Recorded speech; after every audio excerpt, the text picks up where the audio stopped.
Buongiorno, buongiorno e ben ritrovati in diretta come sempre per la nostra edizione straordinaria. Sono le 11:29:57 secondi. Tra poco, come sapete, ci collegheremo per la consueta conferenza stampa del governatore Luca Zaia, che ieri sera durante il telegiornale di Antena 3 in diretta via Skype anticipava come una giornata importante perché ci sono delle novità che questa mattina dirà, e quindi aspettiamo di capire cosa il governatore ci dice. Una novità di certo c'è ed è nel conteggio della consueta tabella che tra poco commenteremo insieme, anche perché appena possibile, lo chiedo anche a Italo e Toni che sono in regia, ci colleghiamo con Ilaria Marchiori, che dovrebbe essere appunto fuori dalla sala stampa della sala operativa della protezione civile a Marghera.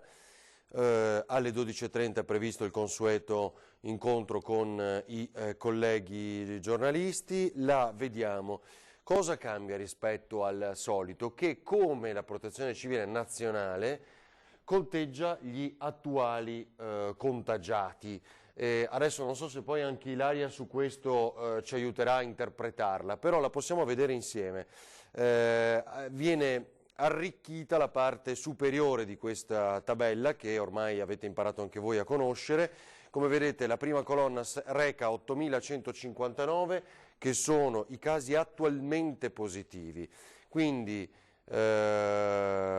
rispetto a, vi posso citare a questo punto anche la tabella, l'ultima tabella di ieri, che era quella dei casi delle 17, dava 8.853, quindi diciamo 700 casi in più.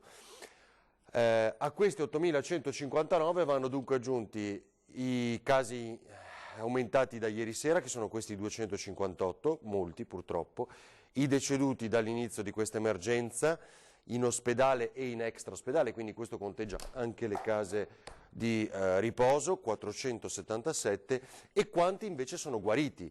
Quindi a questo 8.159 di fatto, per avere il numero di ieri sera, a parte i nuovi casi, bisogna aggiungere le ultime due colonne, i 477 purtroppo deceduti in totale dal 21 febbraio e i 519 che sono i negativizzati, cioè quanti hanno superato questo incubo dal 21 febbraio.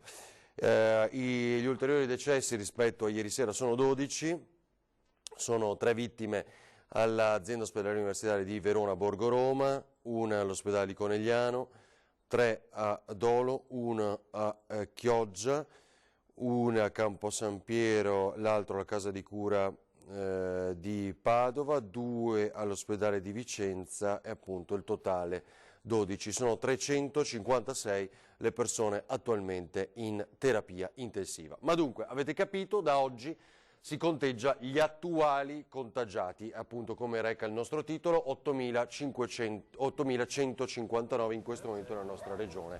Allora, vedo Ilaria Marchiori inquadrata. Ilaria, sei appunto a pochi passi dalla sala operativa della protezione civile, dove tra poco, come sempre, si terrà la conferenza stampa. Hai visto, è cambiata la tabella, abbiamo provato a spiegarla un po' in questi primi istanti della nostra straordinaria. Sì, abbiamo visto. Probabilmente innanzitutto buongiorno a tutti i telespettatori, buongiorno anche a te Ferdinando. Abbiamo visto proprio questa notizia arrivata oggi del cambiamento della tabella, probabilmente ci verrà spiegato e illustrato anche meglio proprio oggi nel corso del punto stampa con il governatore Zaia. Siamo qui in attesa dell'inizio della conferenza, che sarà alle 12:30, anche per capire le novità di oggi, i numeri poi di oggi e che cosa ci dirà il governatore. Una cosa che voglio subito annunciare è che proprio è arrivata da poco la comunicazione ufficiale, perché come è stato annunciato negli ultimi 2 giorni, oggi parte la sperimentazione con i farmaci a domicilio dei pazienti. Via libera, è arrivato il via libera da parte del direttore generale della sanità del Veneto, Domenico Mantoan, alle ULSS. Dunque se ne è parlato negli ultimi 2 giorni e ora è arrivato il via libera. insomma, da parte del direttore generale. Tra questi farmaci c'è anche la giapponese Avigan e poi gli altri di cui si è parlato, i cui nomi sono anche abbastanza complessi da poter riportare in questo momento. Il documento è stato redatto proprio alla luce delle attuali conoscenze scientifiche, degli studi clinici, sulla base della pratica clinica, poi di quello che è lo scenario, no, epidemiologico attuale, ma anche quello organizzativo della regione. E dunque si parte da oggi con la sperimentazione che sarà anche a domicilio. Oggi, come aveva annunciato il Presidente, ringrazierà altre persone, altre aziende, ora lo capiremo a brevissimo, per ulteriori donazioni che sono state fatte alla nostra regione. E proprio a proposito di donazioni e di progetti, uno è stato annunciato proprio ieri sera durante un'intervista dalla campionessa di nuoto di Spinea, Federica Pellegrini, per quanto riguarda una donazione che lei vuole fare all'ospedale di Bergamo. In realtà si tratta di un progetto che è embrionale, ma insomma manca pochissimo per il suo sviluppo. Ha annunciato la Pellegrini di voler aprire un'asta online di 24 suoi cimeli sportivi più importanti, più anche i vestiti che ha utilizzato durante Italia's Got Talent, di cui lei insomma fa parte. Il devoluto, ha detto, andrà totalmente all'ospedale di Bergamo, sperando di raccogliere più fondi possibili e di poter agire e intervenire il prima possibile. Sento dei problemi con la linea. No, noi ti sentiamo perfettamente. Mi sentite? Sì, noi ti sentiamo perfettamente, Ok. Ilaria. Ecco, abbiamo perso scusate. il tuo telefono. Va bene, non ti preoccupare. Il picco fra 2 settimane vedo ancora da alcuni esperti, anche se più di qualcuno ha ripetuto, mi sentite? Purtroppo 7 giorni, è il massimo bello della 10. diretta. Vai Ilaria, non ti preoccupare, prosegui pure. Sì, allora, dunque questo quanto insomma è stato dichiarato dalla campionessa di Spinea, però vorrei parlare poi nello specifico adesso di una questione che riguarda il veneziano, dichiarazioni fatte dal sindaco Brugnaro, perché domenica, all'indomani dell'annuncio dei soldi, dei fondi fatto dal Premier Conte, la domenica il sindaco Brugnaro nel suo consueto punto stampa pomeridiano aveva detto di non volerne parlare, proprio perché era domenica e per non fare polemiche in una giornata così, anche perché insieme a lui c'era il patriarca Moraglia, che sappiamo ha avuto anche parole forti, soprattutto nei confronti dell'Europa. Però proprio perché domenica non ne ha voluto parlare, il giorno seguente l'ha fatto, e le sue dichiarazioni sono arrivate proprio ieri, insomma, in tarda serata, nel tardo pomeriggio. In realtà alcune cose le aveva già annunciate anche l'assessore alle attività produttive Simone Venturini nel corso del nostro primo collegamento domenicale, però poi il sindaco Brugnaro è intervenuto perché non ha voluto certo lasciar perdere, ribadendo quanto insomma era anche già stato detto, avevamo detto anche proprio nel corso dei nostri collegamenti del nostro telegiornale, ovvero che questi quasi 5 milioni che sono destinati al veneziano, in verità dice il sindaco, non è arrivato nulla, sono soldi che già dovevano arrivare alla nostra città e che sono stati semplicemente solamente anticipati. Questi soldi sono quelli del fondo che ogni anno vengono dati ai comuni, ha detto Brugnaro, l'unica novità è che sono arrivati prima. Queste risorse però, ha detto, non bastano alla città di Venezia neanche per la gestione dei trasporti o a coprire le persone che hanno problemi di sussistenza, che saranno circa 10 euro a nucleo familiare. Dunque questa è la cifra che il sindaco ha calcolato, no, in base a questi soldi che arrivano. Certo. Sì. Esattamente, l'ha voluta proprio rendere nota, avete capito bene, 10 euro a nucleo familiare. Oltretutto abbiamo detto non bastano per i trasporti, non bastano per dare aiuti alle famiglie, ma soprattutto sappiamo che Venezia, forse più di tante altre città della nostra regione, è stata colpita duramente nel settore turistico, che è il settore di cui vive, non solo per l'acqua alta dello scorso novembre, ma anche adesso per questa botta. Abbiamo sentito anche gli albergatori ormai disperati e che se lo sono presi anche proprio con i portali perché hanno disdetto prenotazione poi senza avvisare, l'abbiamo sentito dalle parole del presidente degli albergatori. Dunque il sindaco Brugnaro ha voluto dire c'è anche poi proprio questo settore, il settore turistico, che tra l'altro l'ha detto anche il governatore Zaia nel suo punto stampa di ieri e l'ha ribadito il primo cittadino di Venezia, ha detto proprio il settore turistico va assolutamente aiutato perché altrimenti in questo modo c'è poco da fare, insomma, anche per uscirne. Senti Ilaria, ancora noi non l'abbiamo ricordato, ma tra 20 minuti, no? È la mattina, è il 31 marzo, quindi è il giorno dell'omaggio alle vittime, ai caduti, come qualcuno dice, non solo tra i medici ma chiaramente tra i tanti che hanno perso la vita per il coronavirus in queste settimane, quindi ci sarà un omaggio, un minuto di silenzio, bandiere a mezz'asta oggi, quindi noi tra poco ci collegheremo tra l'altro con Treviso, quindi vedremo questa piccola cerimonia. Immagino che di questo si parlerà anche poco fa, fra poco con il governatore, che ieri sera, ricordo, era nostro ospite, e di questo è stato anche un po' un ispiratore nel cercare ci fosse una giornata dedicata magari alle vittime. Potrebbe diventare questa un domani, no? Sì, potrebbe proprio essere così. Tra l'altro voglio ricordare che proprio ieri nel tardo pomeriggio sono giunte a Spinea ben 15 salme arrivate proprio da Bergamo con i mezzi dell'esercito e sono state accolte proprio nel cimitero dal sindaco di Spinea Martina Vesnaver. Anche quelle sono state delle immagini davvero toccanti e appunto anche oggi a Spinea, insomma in tutti i comuni a mezzogiorno ci sarà questo momento, questo minuto di silenzio, le bandiere a mezz'asta e nello specifico a Ca' Farsetti in centro storico ma anche a Mestre nel municipio di Via Palazzo il sindaco ha fatto sapere che poi farà ascoltare l'inno d'Italia e anche l'inno di Venezia, per cui sarà sicuramente a brevissimo un momento davvero importante, davvero toccante in ricordo di tutte queste vittime, ma anche il ricordo di tutti i medici, di tutto il personale sanitario che sta lavorando ormai da settimane e settimane ininterrottamente, e anche purtroppo del personale sanitario e medici che hanno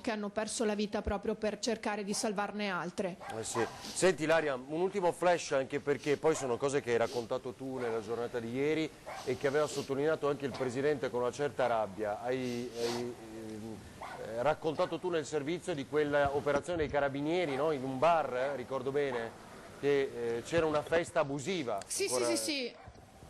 Cose folli in questo momento, allora, no? più che una festa...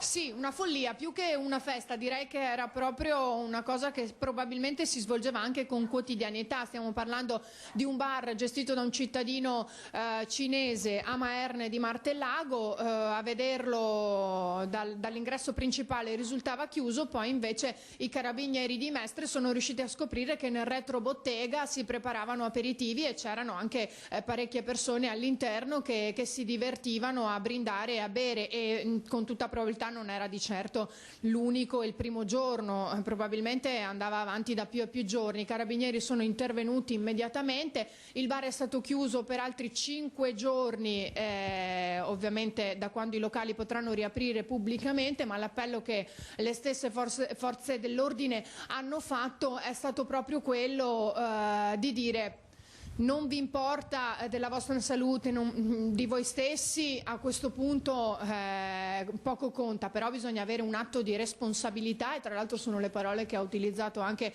il patriarca di Venezia, Monsignor Francesco Moraglia. Ha parlato di atto di responsabilità, di non uscire, di non creare aggregazioni, assembramenti per rispetto degli altri. Dunque non solo per se stessi ma proprio anche per gli altri. È questo che forse chi esce, chi si aggrega fatica a capire. Va bene, Ilaria, ci vediamo tra poco allora, quindi circa 12:30, ora vedremo. A tra poco. Grazie a Ilaria Marchiori, sei con Sandro, Paola? A voi.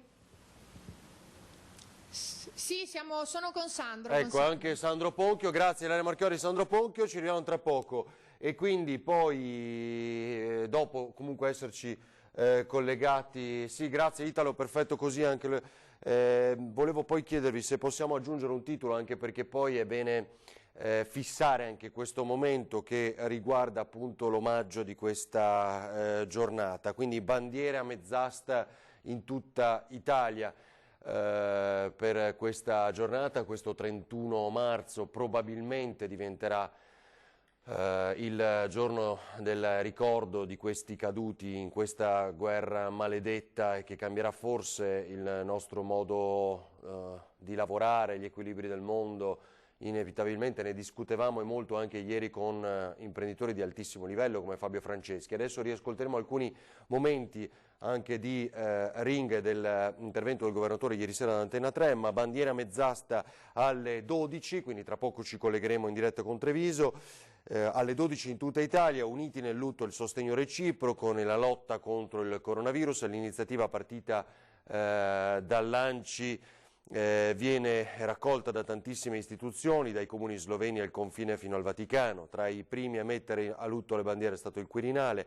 Sul balcone della piazza sono state fatte scendere a mezz'asta dai corazzieri, e se non sbaglio appunto anche su questo abbiamo un video. Possiamo vedere questo del Quirinale prima di tutto, e poi riascolteremo alcuni momenti della serata di ieri. Eccole qua, credo, sì?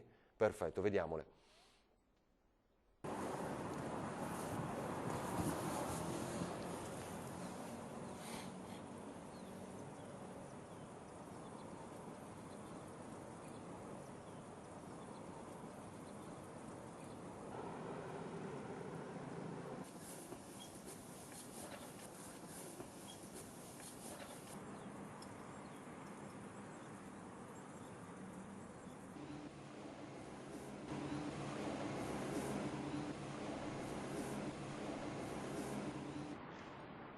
Un doveroso silenzio, perché questo è un momento, come immaginate, molto delicato e quindi rispettoso.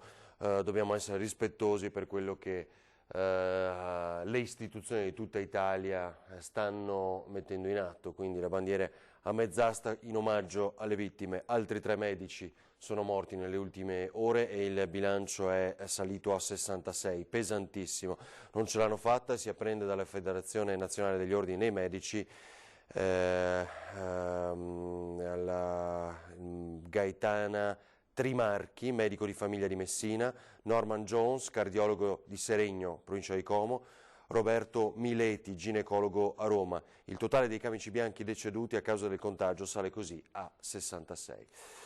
Allora, vi faccio riascoltare invece una parte del governatore Luca Zaia, prima di collegarci con Treviso, che te parla del tema Europa. Ieri sera, proprio affrontando, lanciando ancora una volta, ricordando queste iniziative delle bandiere mezz'asta oggi a mezzogiorno, con il governatore abbiamo discusso anche della bandiera europea. Oggi alcuni sindaci la contesteranno, di fatto forse la lasceranno arrotolata, poco visibile. Sapete che c'è anche questa polemica. Treviso per esempio ha scelto invece di lasciare la sua posizione naturale.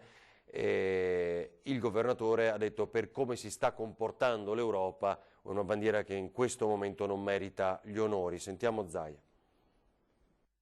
Le bandiere saranno a mezz'asta.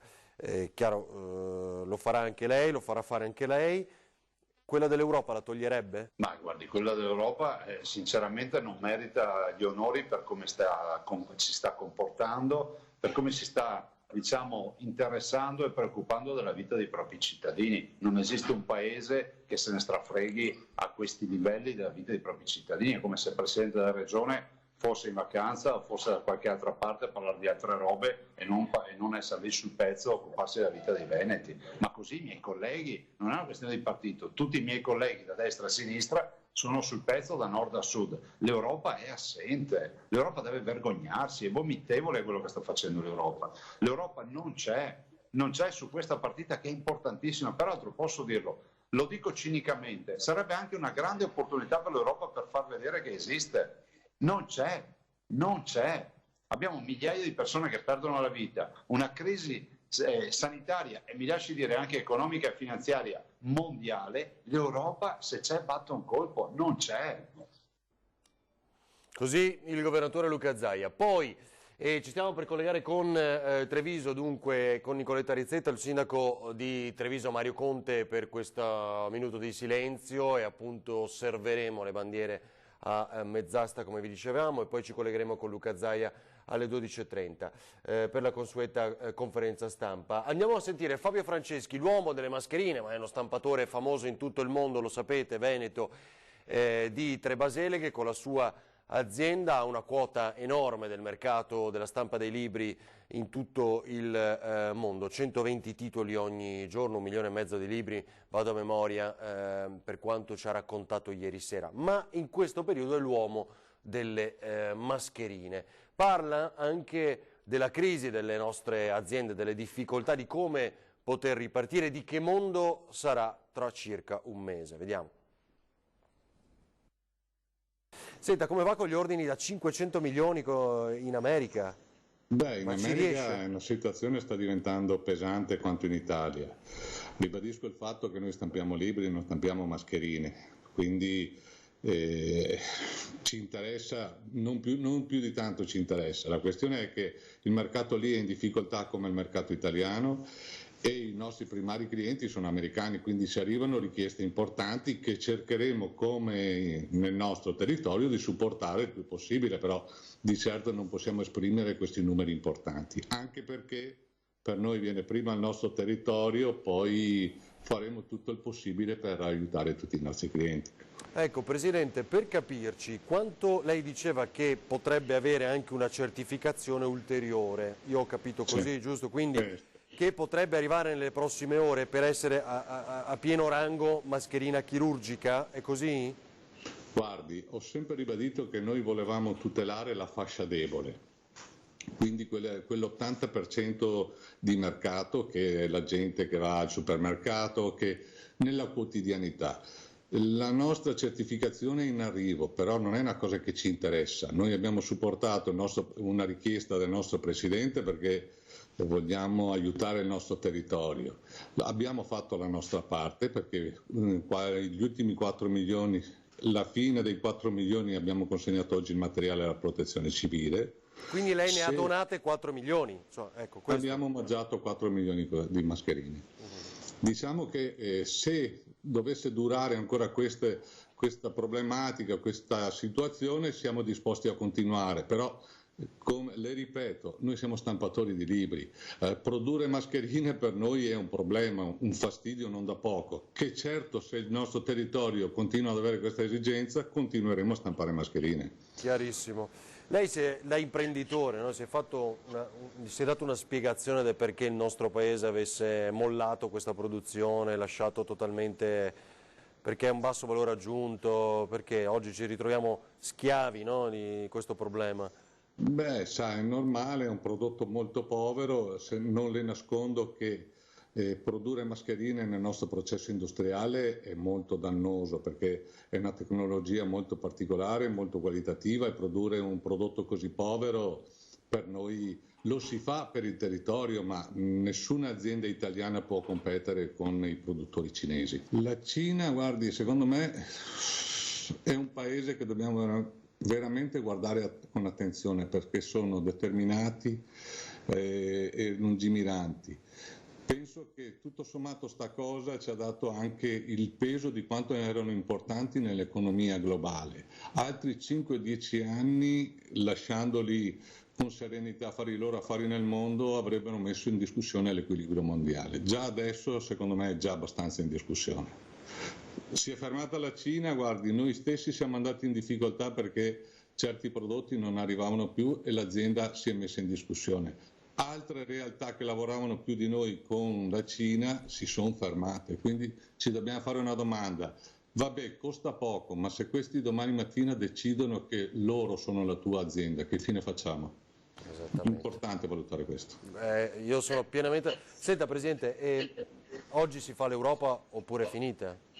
Scusi? Oggi si fa l'Europa oppure è un progetto... No? Sicuramente li vedo tutti abbastanza coesi. Per fortuna è un problema comune, perché se fosse stato un problema solo di alcuni stati allora si avrei visto un'Europa in grande discussione.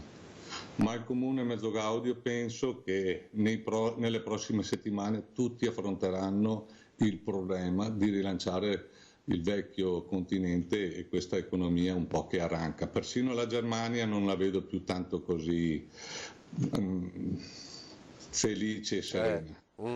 Bene, Presidente, io la volevo ringraziare, ma le chiedo che titolo avrebbe questa apocalisse, come ha detto lei, una guerra, una delle peggiori guerre, che titolo darebbe, o quale libro, diciamo, della sua infanzia, della sua storia, del suo lavoro potrebbe avere questo coronavirus? Guardi, mi fa una domanda proprio impreparato. Di certo è una situazione difficile, ma penso che sicuramente ne usciremo come... Io penso che nel giro di un mesetto e mezzo già l'Italia dovrebbe respirare, affrontare con più serenità la situazione. Che titolo dare? Non lo so, lo lascio, io stampo libri e cerco di farli bene, altre cose lascio fare agli altri. Così Fabio Franceschi inizia a vedere le prime immagini all'esterno del comune di Treviso con Nicoletta Rizzetto, quindi ci sarà, come vi dicevamo, la cerimonia tra 4 minuti ormai, quindi 1 minuto di silenzio. Le bandiere sono già a mezz'asta in questa giornata di omaggio, come dicevamo, ai caduti. Ecco, già intravedo appunto il sindaco Mario Conte con la fascia tricolore, ma diamo qualche istante perché si possano sistemare. Allora, prima di questo vi faccio vedere al volo le aperture dei quotidiani online, poi rivedremo altri servizi. Tra pochi minuti ci sarà anche la diretta della conferenza stampa con il governatore Luca Zaia. 1 metro di distanza e mascherine anche a emergenza finita, così dicono, e ormai ci pare molto chiaro, quindi anche nel momento in cui passerà, e speriamo di essere davvero vicini al termine di questo incubo, dovremo restare molto attenti per mesi, tutelare e proteggere appunto anche le categorie più in difficoltà. Ci arriva un aggiornamento dalla Regione Veneto ancora, con la metodologia precedente però vedo. Quindi i casi che sono saliti a 9.155, ma con il totale, immagino, dall'inizio di questa emergenza, perché sono circa 1.000 in più rispetto a quelli che noi rechiamo nel titolo, e che sono gli attuali contagiati. Vabbè, insomma, poi interpreteremo anche questa ulteriore tabella. 1 metro di distanza, dicevamo, negozi, palestre, centri estetici e ristoranti, ecco il calendario, cioè si ripartirà ma con un scaglionati, no? come si dice in questo caso, cioè piano piano, attività dopo attività, fino ad arrivare poi a palestre, discoteche, magari si chiamano discoteche forse locali, più in là nel tempo, proprio perché lì potrebbero esserci più occasioni di contagio nel riunire più persone. Allora, ecco qua, ci siamo, credo. Vedo inquadrato il sindaco con mascherina e fascia tricolore davanti alla sede del municipio di Treviso. C'è anche questa immagine e mi sembra siano già a mezz'asta, poi non riesco a vedere la fine dell'asta appunto da queste immagini, ma così mi sembra appunto dalle... sì, esatto, grazie a Nicoletta Rizzetto che appunto ci sta inviando queste immagini in diretta. Sono le 11.58, credo che il sindaco non stia già celebrando il minuto di silenzio appunto, ma stia attendendo questo momento, anche perché al suo fianco abbiamo visto gli agenti di polizia locale, alcuni colleghi,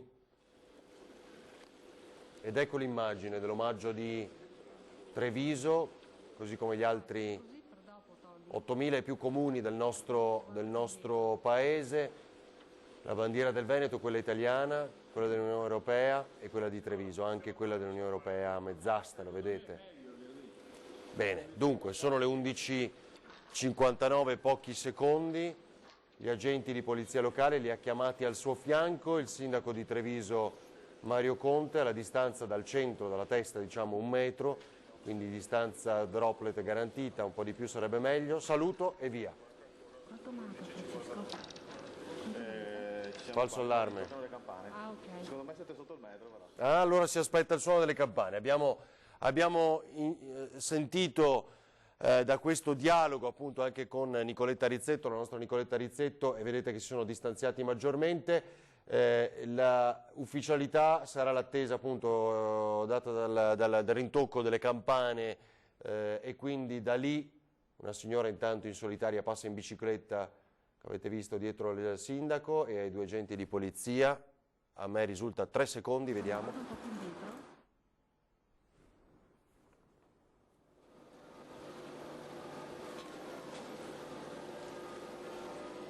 Ecco le campane. Inizia il minuto di silenzio.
E così dunque termina il minuto di silenzio, come avete sentito, il riposo, ha detto il sindaco, per consentire appunto agli agenti di polizia locale di lasciare la riga, ed eccolo qua adesso vicino alla telecamera di Nicoletta Rizzetto. Ibrideremo il sindaco e con lui commentiamo questo momento. È chiaro, è inutile.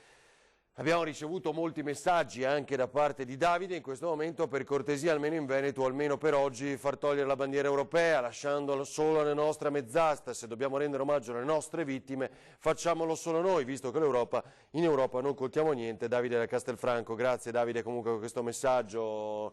Superiamo tutte le polemiche in questo momento, ma è vero che questa è una di quelle maggiormente sentite nelle ultime ore, la rabbia perché questa Unione Europea che non c'è, parole del patriarca Francesco Moraglia, è un'Europa che ritarda anche nel sostegno del primo paese fortissimamente danneggiato da questo virus cinese che è l'Italia, e quindi poi ovviamente adesso a seguire vedrete, lo vedete anzi già in che condizioni sono anche gli altri paesi.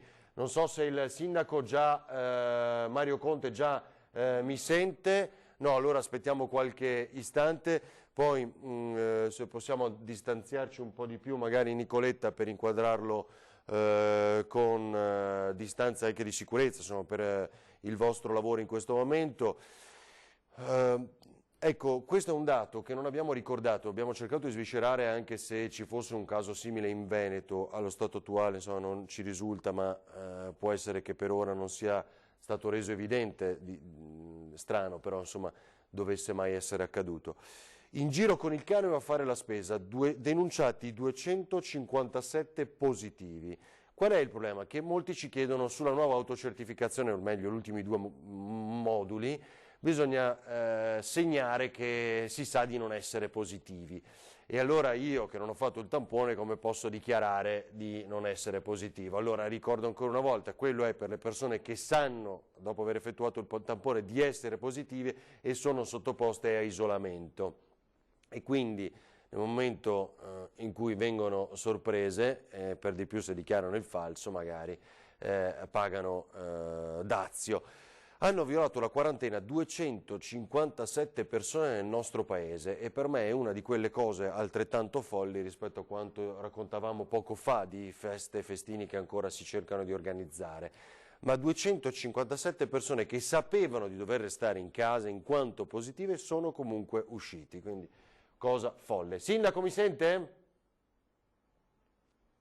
Sì, buongiorno a tutti. Ecco, buongiorno Mario Conte, grazie al sindaco di Treviso. Abbiamo seguito in diretta questo omaggio al suono dei rintocchi delle campane, questo minuto di silenzio. Intanto cosa vuole dire di questo e poi chiaramente le farò una domanda sulle bandiere.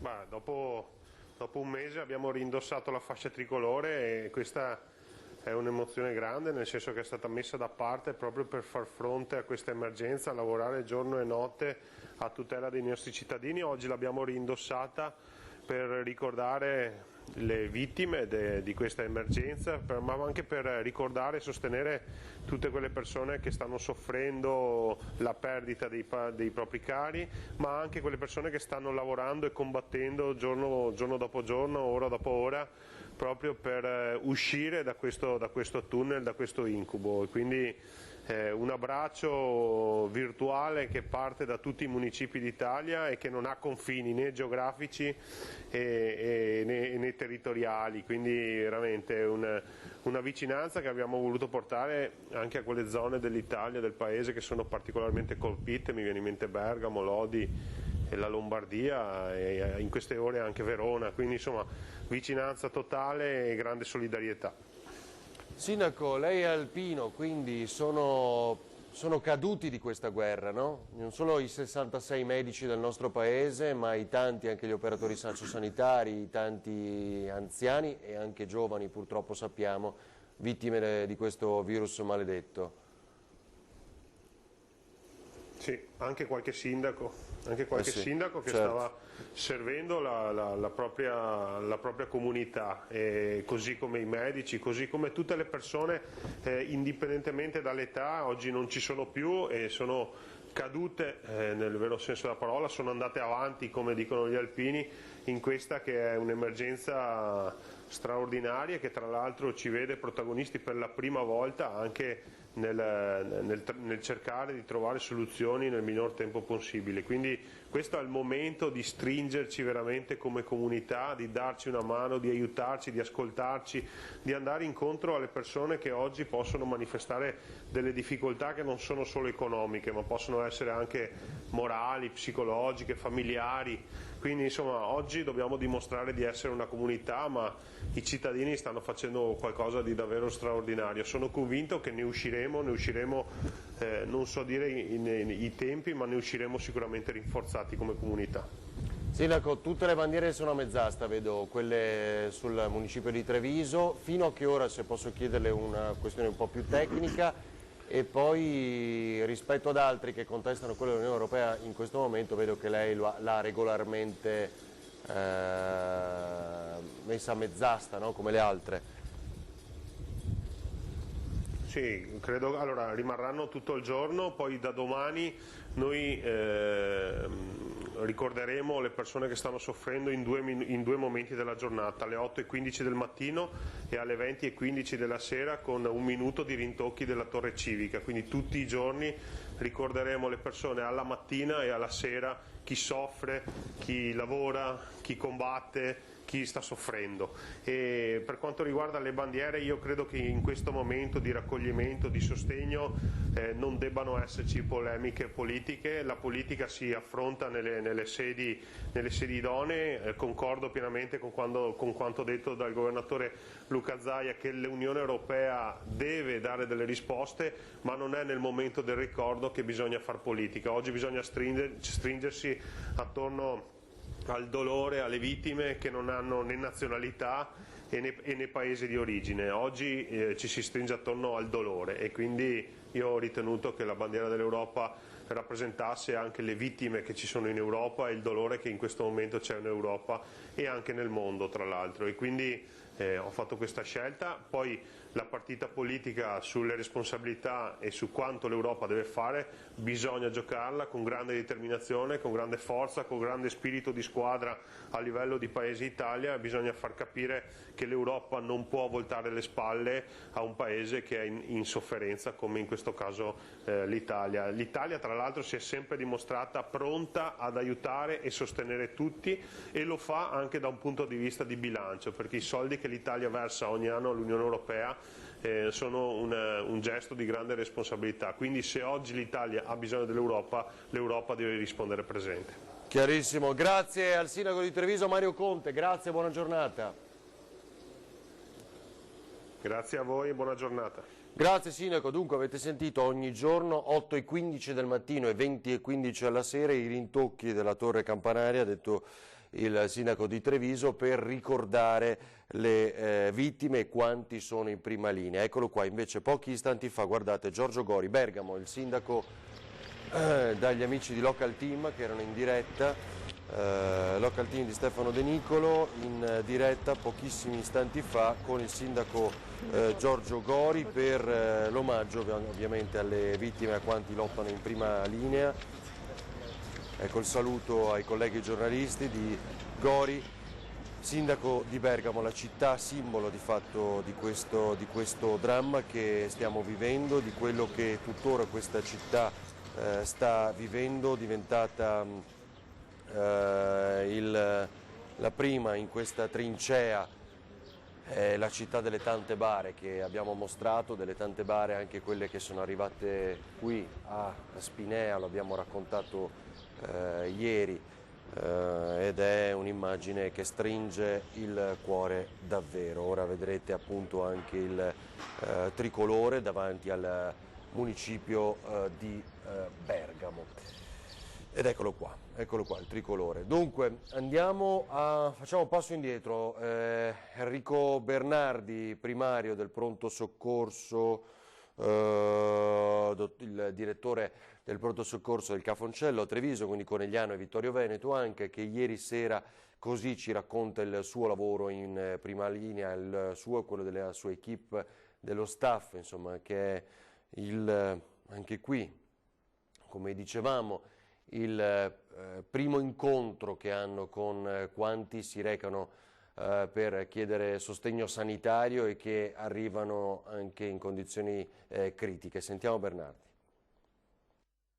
In questo momento nei pronti soccorsi che diciamo sono sotto la mia responsabilità, nei quali normalmente abbiamo circa, faccia conto, un 450 accessi al giorno cumulativamente. Nei tre pronti soccorso. Sì, nei tre pronti soccorsi, diciamo tra Treviso che ne ha 300, Conegliano ne ha un 150 e Vittorio anche di più, anche un 500 al giorno. In questo momento ne stiamo avendo diciamo un 200-150 così, quindi metà. Metà. E questi metà cosa sono? In larga parte Covid? No, guardando i dati abbiamo un 30% circa variabile, però può essere dal 20 al 40% di persone che entrano per sintomatologia respiratoria che poi noi trattiamo come se fosse sospetto Covid, visto la pandemia. Io ritengo che la campagna di sanità pubblica che è stata messa in campo dalla Regione Veneto sia stata finora, guardando i risultati, più che efficace, nel senso che ha protetto molte persone dall'infezione. Ora si osserva una lieve flessione, come avrete sicuramente già detto, della curva. In questo momento lieve, non è presto per parlare di finita, perché ci vorrà ancora forse 2 o 3 settimane.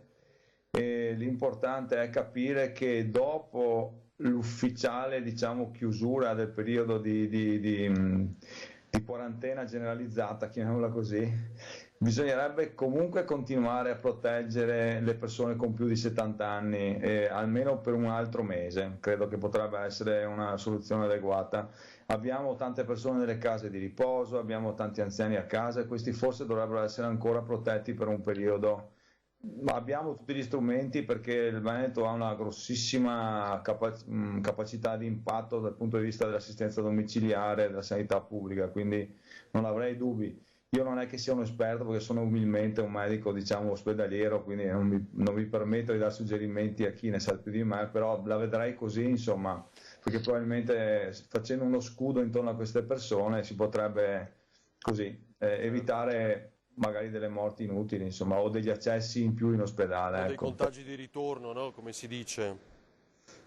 Insomma, non è che l'epidemia in Europa si è fermata o in Italia, no? Certo, noi in Veneto abbiamo avuto la sfortuna di essere tra i primi, ma di agire per tempo e di agire in modo sicuramente coordinato, perché adesso abbiamo visto come diciamo, l'adesione dei veneti alle disposizioni anche pesantine, se vogliamo, no? Un po' che ci hanno un po' danneggiato la nostra famosa qualità di vita veneta, ecco, tra virgolette, lo spritz, eccetera. Però c'è stata un'adesione del 95% e più, mi sembra, quindi siamo stati, onestamente, abbiamo risposto come sempre, come ci si aspetta da noi, insomma, ecco. Giovani? Ne ha viste arrivare con queste forti crisi respiratorie, con brutte polmoniti? Ci vuole raccontare qualcosa? Sì, abbiamo avuto degli accessi percentualmente, guardi, il livello di età grosso modo si attesta sui 40-50 anni, i più giovani che abbiamo visto, ecco, non più giovani di così. Di solito persone comunque con, come diciamo noi, delle comorbidità, cioè delle altre patologie associate, il diabete, l'ipertensione. In particolare è noto questo anche il legame col fumo, eccetera. Però se dovessi dire percentualmente gli anziani, tra virgolette, passatemi il termine, quindi sopra i 75-80 anni, battono i giovani 9-1, ecco. Oggi a Treviso abbiamo aperto la nuova tensostruttura, stiamo lavorando bene anche sulle persone che hanno dei sintomi minori. Abbiamo ancora un problema un po' come dire, di logistica, nel senso che ci mancano un po' i tamponi come in tutto il resto del Veneto, in tutto il resto dell'Europa, perché tutto il mondo li sta chiedendo, quindi stanno producendo, siamo un po', ecco, come succede nelle guerre, ogni tanto manca qualcosa, ma insomma abbiamo fortuna che abbiamo anche a disposizione altri test, e quindi penso che partiremo alla grande da domani in poi a lavorare anche sulle case di riposo. Allora, così dunque il dottor Bernardi, avete visto, intanto proseguono le prove alla sala stampa della Protezione Civile a Marghera, quindi tra poco arriverà il governatore Luca Zaia per gli aggiornamenti di oggi. Più del 90% delle università sta erogando formazione online con alto gradimento da parte degli studenti, ben il 94% delle lezioni sono state erogate online. Palazzo Chigi. Oggi le bandiere italiane in tutti gli uffici pubblici sono esposte a mezz'asta in segno di lutto e vicinanza ai familiari delle vittime del coronavirus e come segnale di partecipazione collettiva al cordoglio delle comunità più colpite. Vediamo se riusciamo anche a trovare altre immagini, oltre a quelle che abbiamo mostrato, come avete visto poco fa, del Quirinale, per vedere se per esempio anche Montecitorio, ma qui non c'è nulla, mi sembra di capire, esatto, ancora nulla su questo fronte. Allora, quindi là è quasi pronto.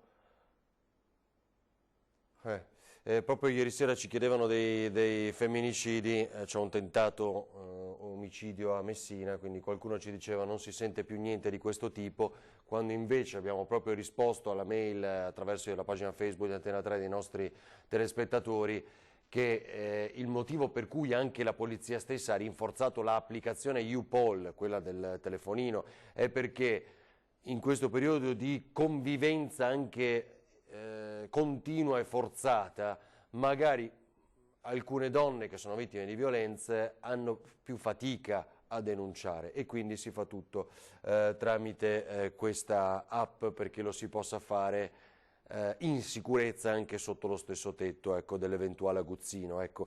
E questo è il caso in questo momento di un tentato omicidio a Messina, ma è una cosa che ci ha fatto venire in mente quanto ci chiedevano i nostri telespettatori nella giornata di ieri, nella serata di ieri. Allora, quindi le bandiere mezz'asta, come dicevamo, anche a Palazzo Chigi.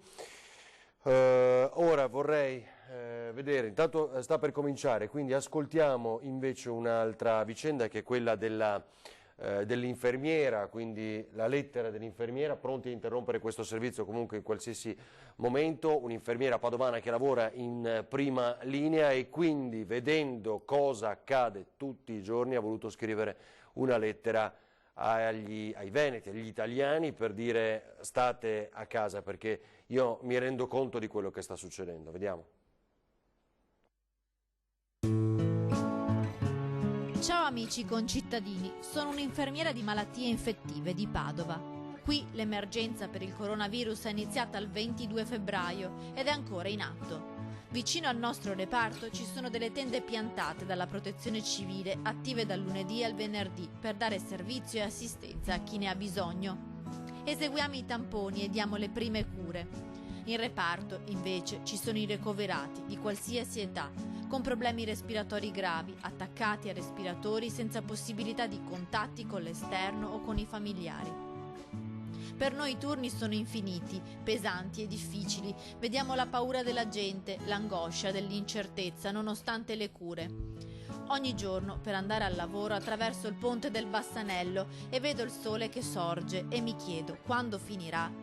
Mi cambio in spogliatoio con le mie colleghe e cerchiamo di essere forti, con indosso già una mascherina, nascondiamo a volte i segni della paura.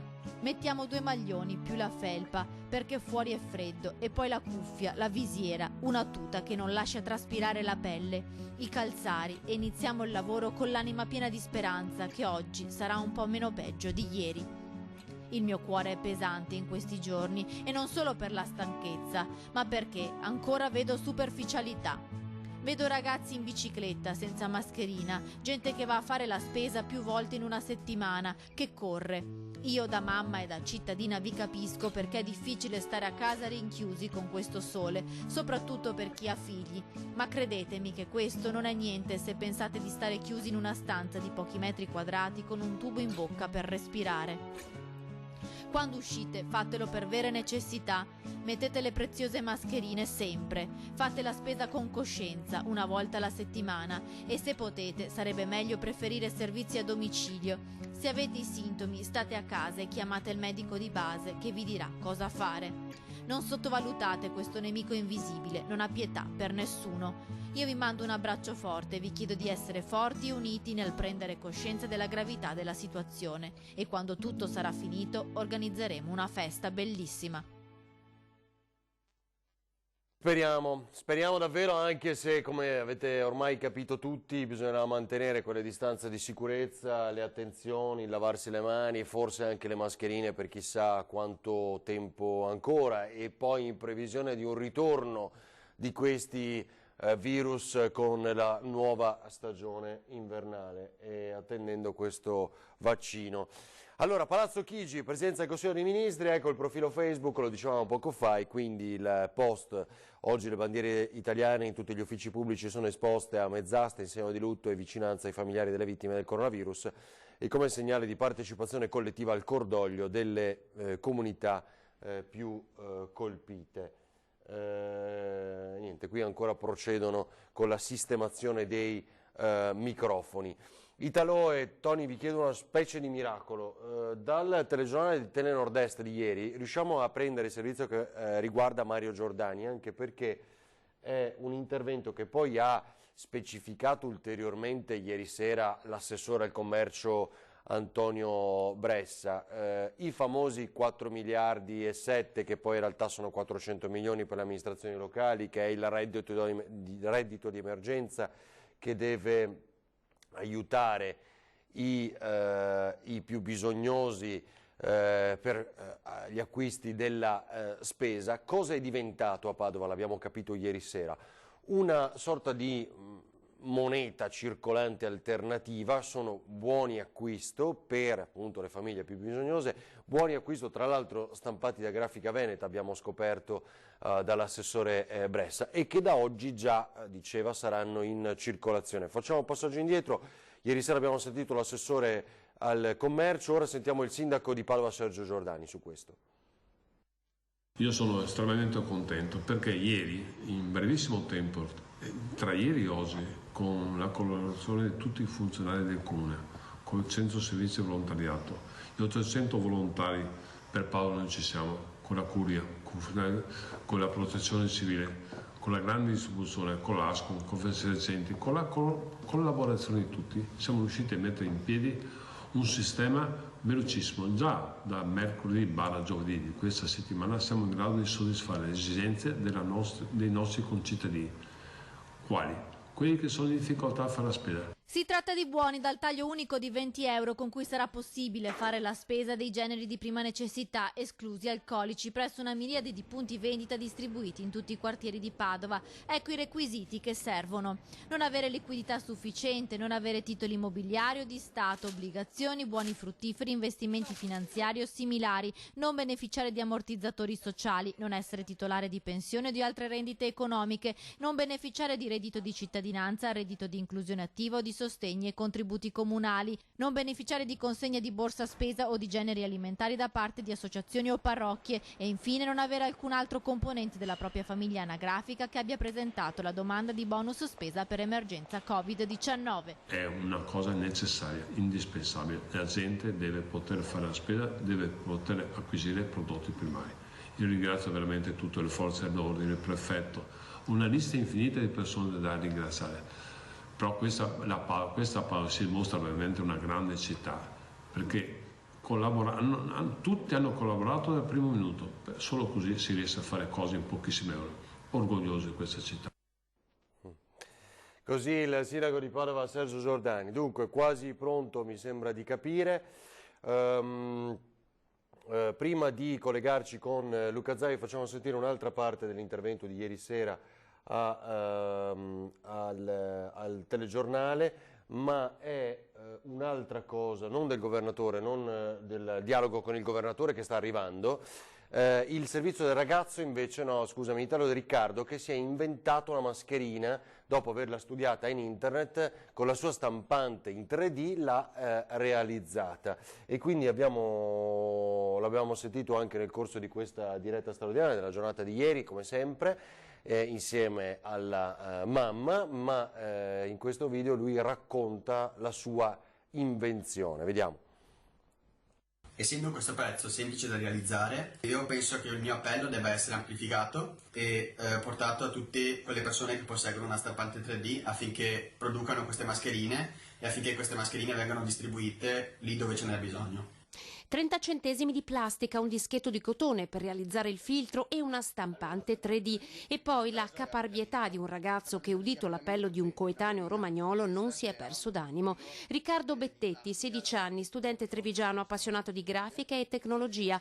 La stampante 3D l'ha desiderata per Natale e fino a poco tempo fa realizzava modellini di animali. Quando la sua vita è stata stravolta come quella di tutti gli altri, senza scuola, amici, sport, Riccardo ha trovato su internet il progetto per utilizzare la sua stampante 3D e realizzare una mascherina.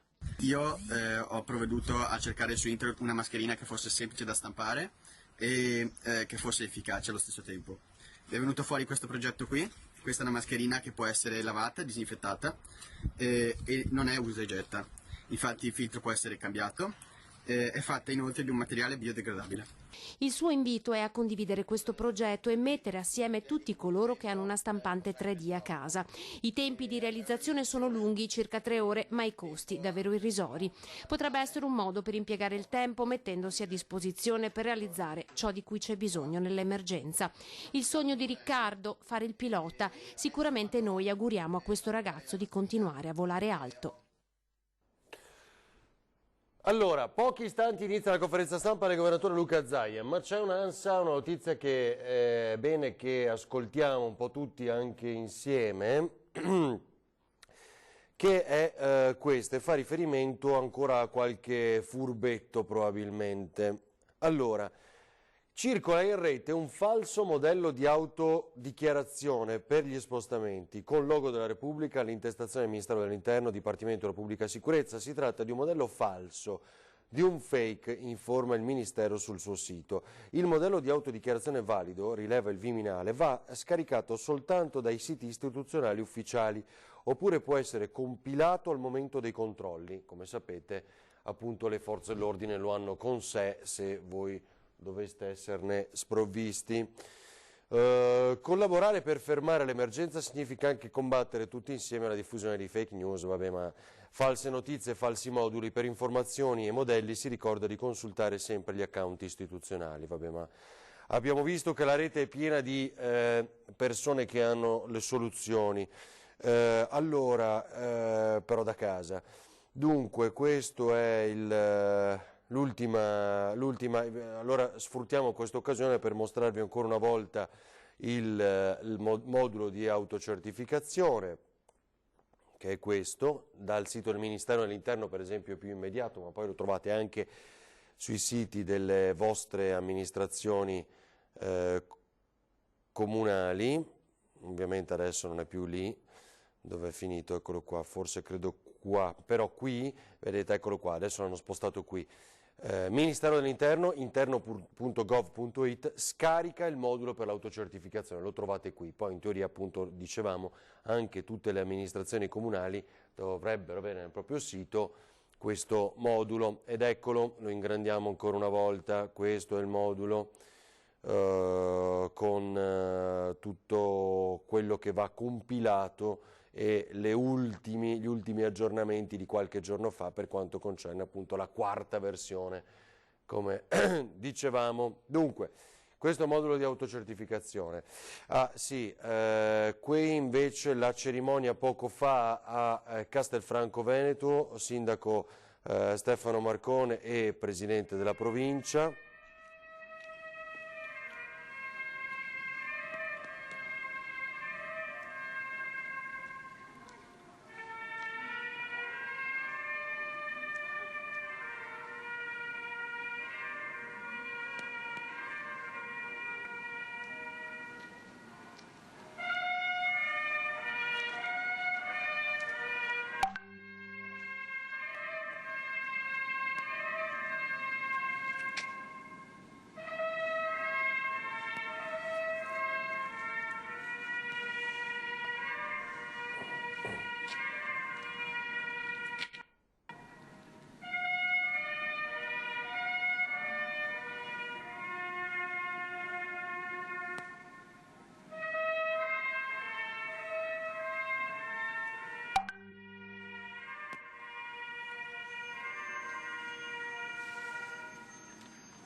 Intanto si sono accumulati Manuela Lanzarina, assessore alla sanità, e Giampaolo Bottaccin. Eccoli qua, dunque sta arrivando il governatore Luca Zaia, è arrivato ovviamente anche l'altro comunicato, poi parte in Veneto la sperimentazione con i farmaci a domicilio dei pazienti, via libera di Mantoan alle ULS, altro tema che immaginiamo sia poi dell'approfondimento di al centro dell'approfondimento di questa mattina. Lì il capo dello staff della comunicazione Carlo Parmeggiani, il direttore generale della sanità della regione Mantoan, in un panorama che non vede tralasciare nessuna opportunità per rafforzare la lotta al coronavirus, ha trasmesso alle ULS del Veneto il protocollo per avviare la sperimentazione di alcuni farmaci direttamente a domicilio, ne abbiamo parlato più volte in queste giornate, utilizzando una procedura messa a punto dal comitato scientifico specifico attivato dalla regione. Tra questi il tocilizumab, il giapponese Avigan, ma anche il clorochina idrossiclorochina, lopinavir, ritonavir, vabbè, insomma, dunavir, ritonavir, eccetera, eccetera.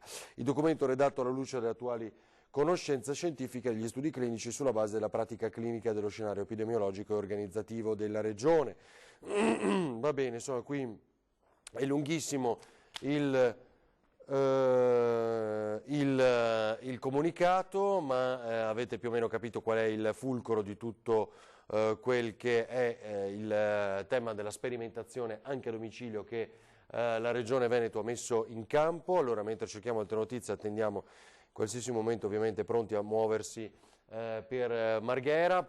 Lasciamo pure, eccolo qui, è arrivato il governatore. Sapete che anche i 600 euro per gli autonomi probabilmente diventeranno 800 ad aprile invece, ma va bene. Allora, ultime consultazioni, anche lì la lingua dei segni come negli ultimi giorni. Sentiamo Zaia. Benvenuti, bentrovati. Un saluto anche a tutti coloro che sono collegati tramite ovviamente le dirette televisive e le dirette ma possiamo anche lasciare aperto forse, circola un po' d'aria, grazie mille. E ovviamente sono accompagnato sempre dagli assessori Lanzarin alla sanità e dall'assessore Bottaccini alla protezione civile.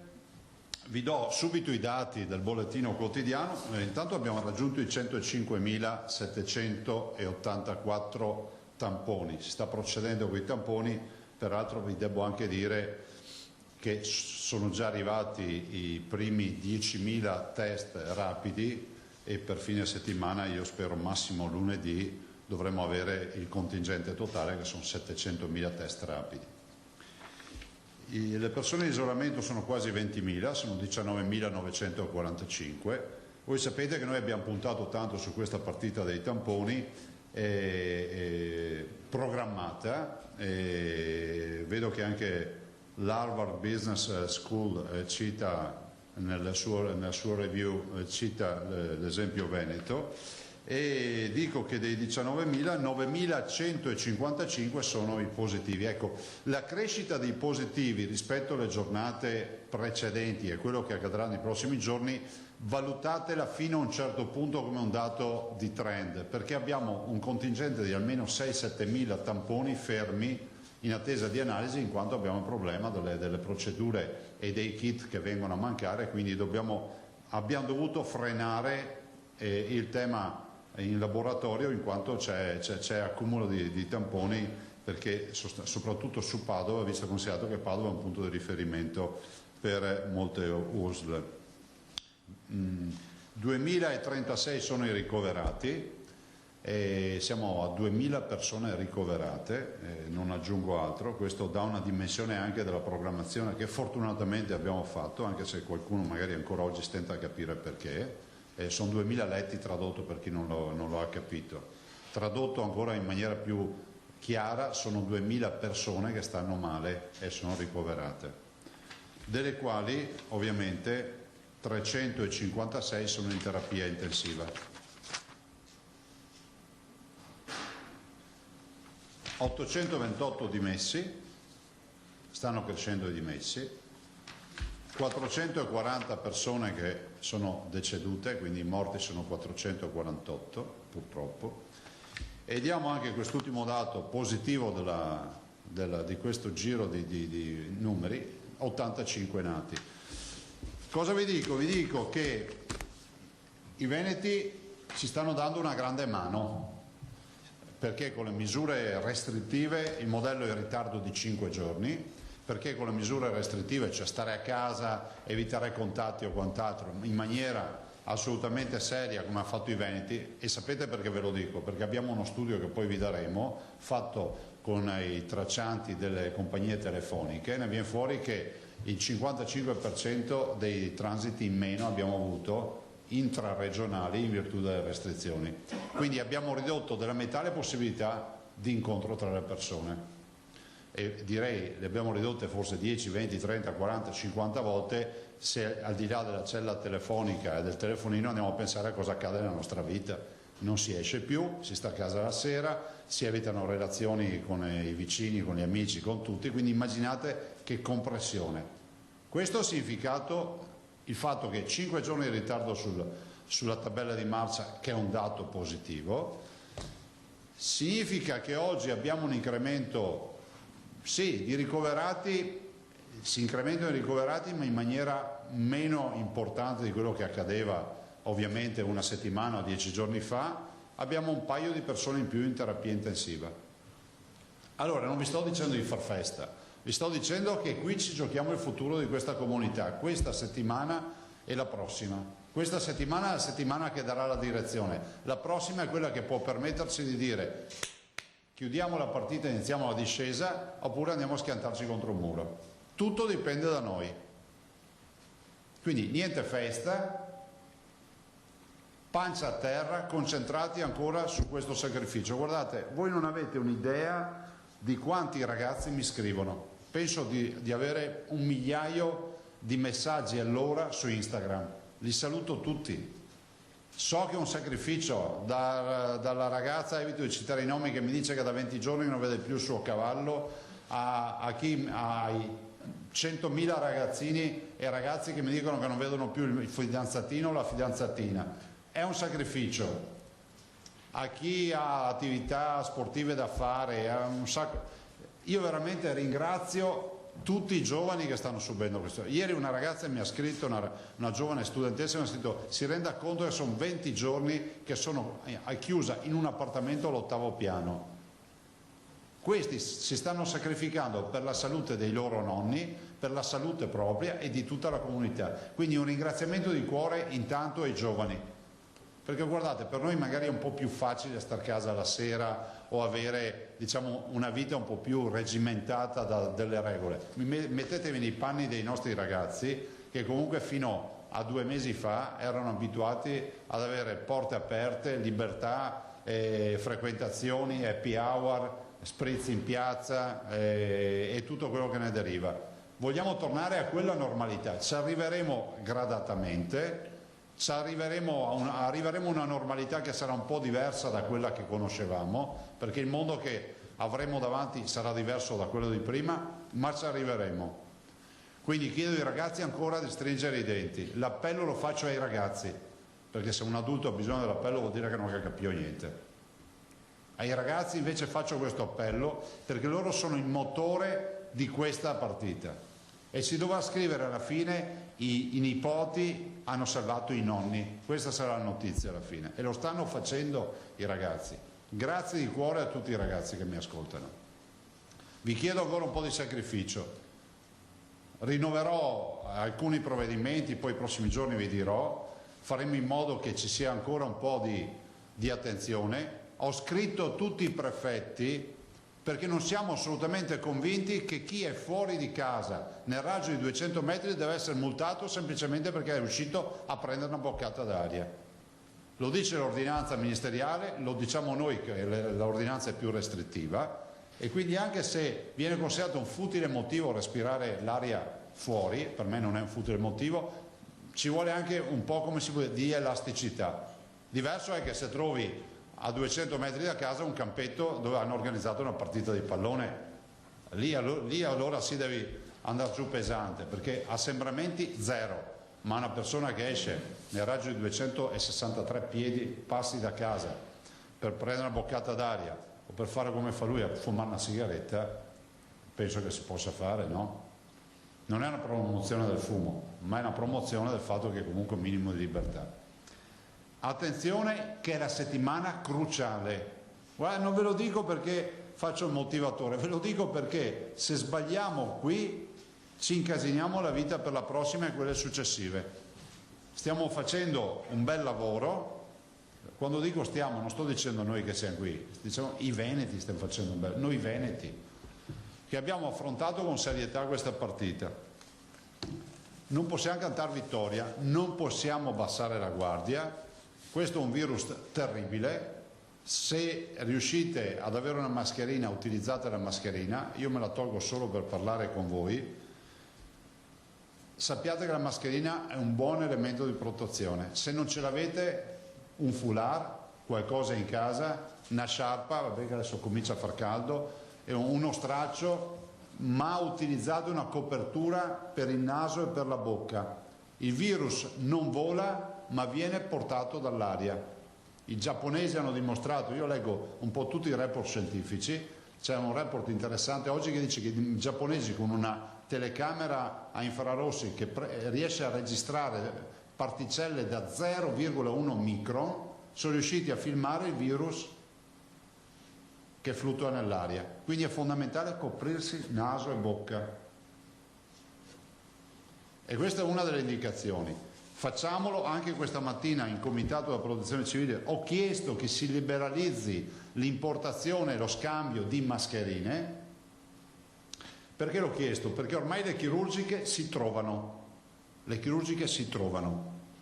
E quindi è giusto che i nostri operatori, supermercati e farmacie, che sono gli unici aperti, dopo arriveranno le ferramente, tutti quelli, possano importarle e venderle. Siccome c'è ancora il principio, l'ordinanza per il sequestro, ovvio che nessuno va a comprare roba che poi viene sequestrata. Quindi spero che il governo dia il via libera al fatto che almeno le chirurgiche possano essere comprabili, acquistabili dai cittadini nei supermercati. Sarebbe già un grande aiuto. Per di più noi oggi divulghiamo, rendiamo nota anche le istruzioni per, in base all'articolo 16, che è quell'articolo che poi al quale si è anche rifatto Grafica Veneta, tutte le norme per fare le mascherine, normative in base all'articolo 16 e anche normative in base al 15, e quindi poi le segue Bottacin, magari dopo lo spieghi te questo. Siete dati una spiegazione così siamo a posto. E ultimo aspetto, noi abbiamo, voi sapete che siamo quelli dei test, oggi abbiamo una roba straordinaria da dirvi. Abbiamo approvato in unità di crisi, quindi in sede ufficiale stamattina, una relazione del professor Lippi dell'Università di Verona e del professor Plebani dell'Università, che poi vi diamo agli atti, dell'Università di Padova, per partire, tenetevi duro, con i test sierologici. Cioè vuol dire che facciamo i prelievi del sangue e andiamo a analizzare le IgG e le IgM, le due immunoglobuline, e ovviamente le IgM sono quelle precoci e le IgG quelle diciamo che arrivano dopo, le quali ci dicono per ogni individuo se ha già gli anticorpi in maniera scientifica e se ha già l'immunizzazione. Se voi ricordate i Promessi Sposi, c'era la figura del monatto, no? Dei monatti, che erano quelli che andavano a portare quelli che erano appestati nei lazzaretti ed erano gli unici che non si ammalavano perché avevano gli anticorpi. È esattamente l'operazione che faremo, fermi tutti, che nessuno cominci a chiamare negli ospedali, perché negli ospedali andiamo avanti con i test rapidi e con i tamponi. Passiamo subito alla fase sperimentale con i dipendenti della sanità, che sono 54.000, e ovviamente le case di riposo, per ovvi motivi. Validata l'operazione, poi è estendibile a tutti gli altri, a iniziare, pensate ai lavoratori che possono avere la certificazione del fatto che essendo immunizzati possono andare via tranquilli. Guardate, questo è un ulteriore tassello importante di questo mosaico che stiamo costruendo giorno dopo giorno. Ci stiamo lavorando da almeno un mese su questa partita. Oggi vi posso annunciare che è ufficiale, abbiamo approvato il progetto scientifico, l'abbiamo approvato stamattina ed è un ulteriore passo in avanti. Quindi la ricerca molecolare con la prova sierologica. Quindi facciamo la prova sierologica non più con la puntura sul dito, che è diciamo quella più istantanea, ma con il prelievo del sangue e quindi con tutta un'altra filosofia ovviamente di laboratorio. Abbiamo due star dell'analisi che sono il professor Plebani e il professor Lippi, due università che si mettono assieme, che ci hanno fatto il piano d'attacco. Adesso noi partiamo. Partiamo anche con questo fronte, è l'ennesimo fronte che apriamo. Io prima di passare, prima di passare alle domande, vi leggo uno scritto di Eracleonte da Gela, dopo vi passo alle domande. mi è stato mandato e mi è piaciuto e lo condivido con voi, nell'ottica di dire che ne veniamo fuori, no, perché bisogna anche capire che sta roba prima o poi finisce, sto mostro lo facciamo fuori. Eracleonte da Gela è uno storico del 223 a.C., poi se volete ve lo fotocopio. Allora lui diceva: è iniziata l'aria tiepida e dovremmo restare nelle case per le antesterie, le feste dei fiori in onore di Dionisio. Non usciremo, non festeggeremo, bensì mangeremo e dormiremo e berremo del dolce vino, perché dobbiamo combattere. Le nostre città lontane, ornamento della terra asiatica, hanno portato qui a Gela gente del nostro popolo un tempo orgoglioso. Queste genti ci hanno donato un male nell'aria, che respiriamo se siamo loro vicini. Il male ci tocca e resta con noi, e da noi passa ai nostri parenti. Il tempo trascorrerà e sarà il nostro alleato. Il tempo ci aiuterà a guardare senza velocità il quotidiano trascorrere del giorno. Siamo forti e abbiamo sconfitto molti popoli e costruito grandi città. Aspettiamo che questo male muoia, restiamo nelle case e tutti insieme vinciamo. Eracleonte 233 a.C., che è esattamente quello che dobbiamo fare noi. Domande? Prego.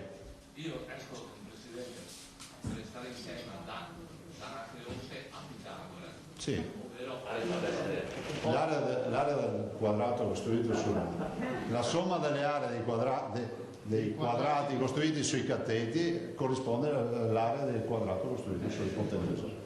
Ingegner me la conferma. Teorema di Pitagora. Salva la vita a Pitagora. No, ecco, più modestamente. Sì. Oggi abbiamo notato, è un altro dettaglio che forse può interessare i Presidenti, che tutti vogliono capire.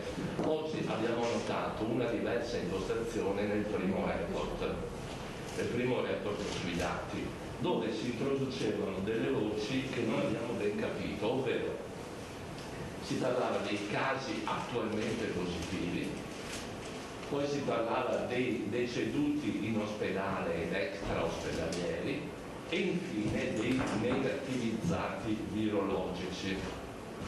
Se magari possiamo capire precisamente cosa significa. Sì, ve le spieghiamo più tardi, ma comunque è semplicemente perché abbiamo voluto mettere in rete anche l'extra ospedaliero, che è quello delle case di riposo, che però non sono tutti validati come Covid, perché c'è anche questo problema, perché se voi andate a vedere la mortalità delle case di riposo nell'anno, è brutto da dire così, ma stiamo parlando di numeri, in un anno capite che quando non c'era il Covid virus, quando non c'era il coronavirus, avevamo una mortalità, quindi dobbiamo comunque rielaborare il dato.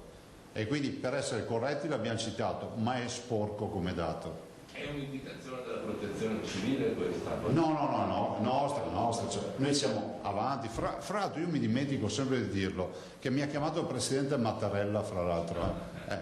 Sono 2 giorni che mi dimentico. No, fra l'altro ha fatto una lunga telefonata con il Presidente Mattarella, mi ha chiamato per sapere come andava, cioè anche lui giustamente ha esternato la preoccupazione di questo flagello che ci sta colpendo, ed è assolutamente sul pezzo, nel senso che abbiamo parlato l'altra sera, mi ha chiamato verso le 9 di sera e appunto aveva letto dei nostri dati, aveva visto, insomma, ha avuto notizie del tema Veneto e mi ha chiamato per avere ulteriori informazioni, per sapere come andava e appunto essere ragguagliato su lo dico per correttezza, ma mi sono dimenticato di dirlo, il Presidente si è informato della situazione.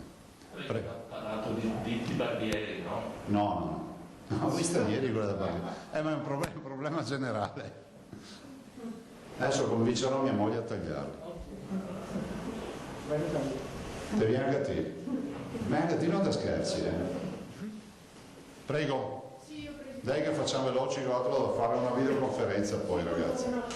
Ciao. Ad arrivarci segnalazioni in redazione di persone che in particolare oggi, soprattutto nel veneziano e nel trevigiano, stanno uscendo, e queste persone esprimono timori. Non è che dando qualche cenno di positività le persone si sentano... No, si ammalano. Lo diciamo perché... È semplice, uscite, non rispettate le regole, vi ammalate.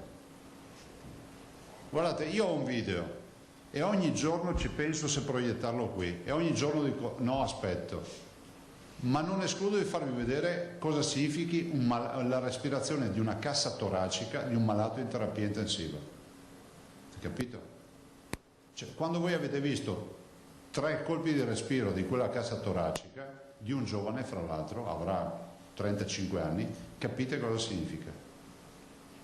E penso che a questo punto, se i veneti non capiscono che debbono stare a casa, vi porterò il video. Presidente, scusa se mi intrometto, ma la verità è che si sta diffondendo da TV, i giornali, tutti i social soprattutto, l'idea che dopo Pasqua si riapre. Ma guardate, non è che qualcuno l'abbia annunciato, però si sta diffondendo. Io penso che intanto che ci sia la speranza vuol dire che la gente vive, perché chi non ha speranza non vive, no? È logico. Quindi a me non fa paura che ci sia la speranza, anzi la speranza è il motore, la benzina della vita. Solo i pessimisti non fanno fortuna, ve lo dico sempre. Dopo ci vuole la concretezza, no? Si dice che chi rischia tanto perde tutto, chi rischia poco non guadagna nulla. Noi mettiamoci in mezzo, cioè dobbiamo mettere in sicurezza la nostra salute, pensando che ci sarà un domani e sapendo che dopo la pioggia viene il sereno. Allora il sereno arriverà, se i venti si pongono, il sereno arriverà. Vi ho letto Eracleonte che nel 233 diceva non siamo morti, il tempo sarà il vero, poi la peste di Manzoni, dei Promessi Sposi, insomma la peste di Venezia, hanno fatto una chiesa, cioè abbiamo la chiesa della salute, insomma passa anche questo. Allora ragazzi, noi dobbiamo passare come i primi della classe, non dobbiamo farci male a questa roba. Il mio terrore è che qualcuno pensi che tanto io non sarò colpito. Allora il pensiero che vi diffondo è questo: pensate che ormai ognuno di noi conosce qualcuno che è finito in ospedale e si è beccato il coronavirus. Ognuno di noi lo conosce ormai. Questo vuol dire che è alle porte delle nostre case. Abbiate attenzione, abbiate attenzione. Dopo Pasqua intanto un limite, perché Pasqua è l'apertura di una nuova stagione psicologicamente per tutti noi. La primavera è sempre Pasqua, il che non vuol dire che finisce tutto. Intanto è un limite temporale che ci diamo con le ordinanze e con tutto, e dopo discuteremo se saremo bravi ad essere buona cura contro il coronavirus. Si comincerà a allentare. È ovvio che la mia preoccupazione, vi dico, oltre alla sanitaria, è quella economica.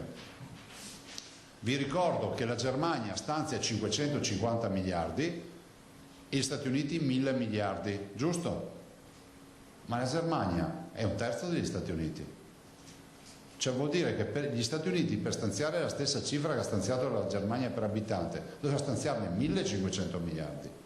Quindi oggi siamo davanti a un partner europeo che il giorno che apriranno i blocchi di partenza non trova le macerie nella sua economia, trova aziende super performanti mantenute in vita da sta flebo di euro da far paura.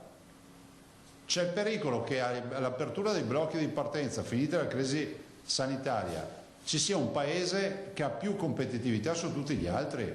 Per questo dico che è scandaloso che l'Europa non intervenga. Cioè se hanno deciso che noi dobbiamo fare i coloni e dobbiamo fare i mezzadri di qualcun altro, si sbagliano.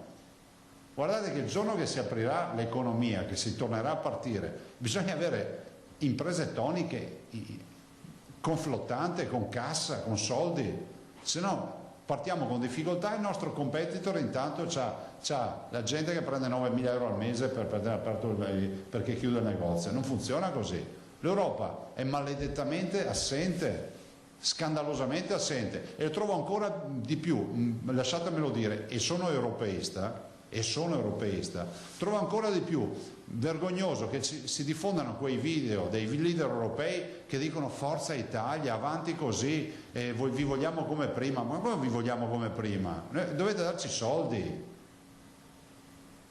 A noi i video emozionali e motivazionali non ci servono più.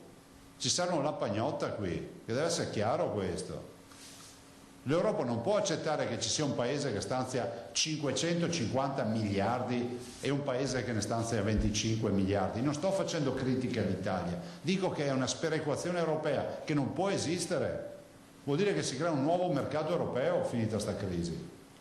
E non dite che poi non l'avevamo detto.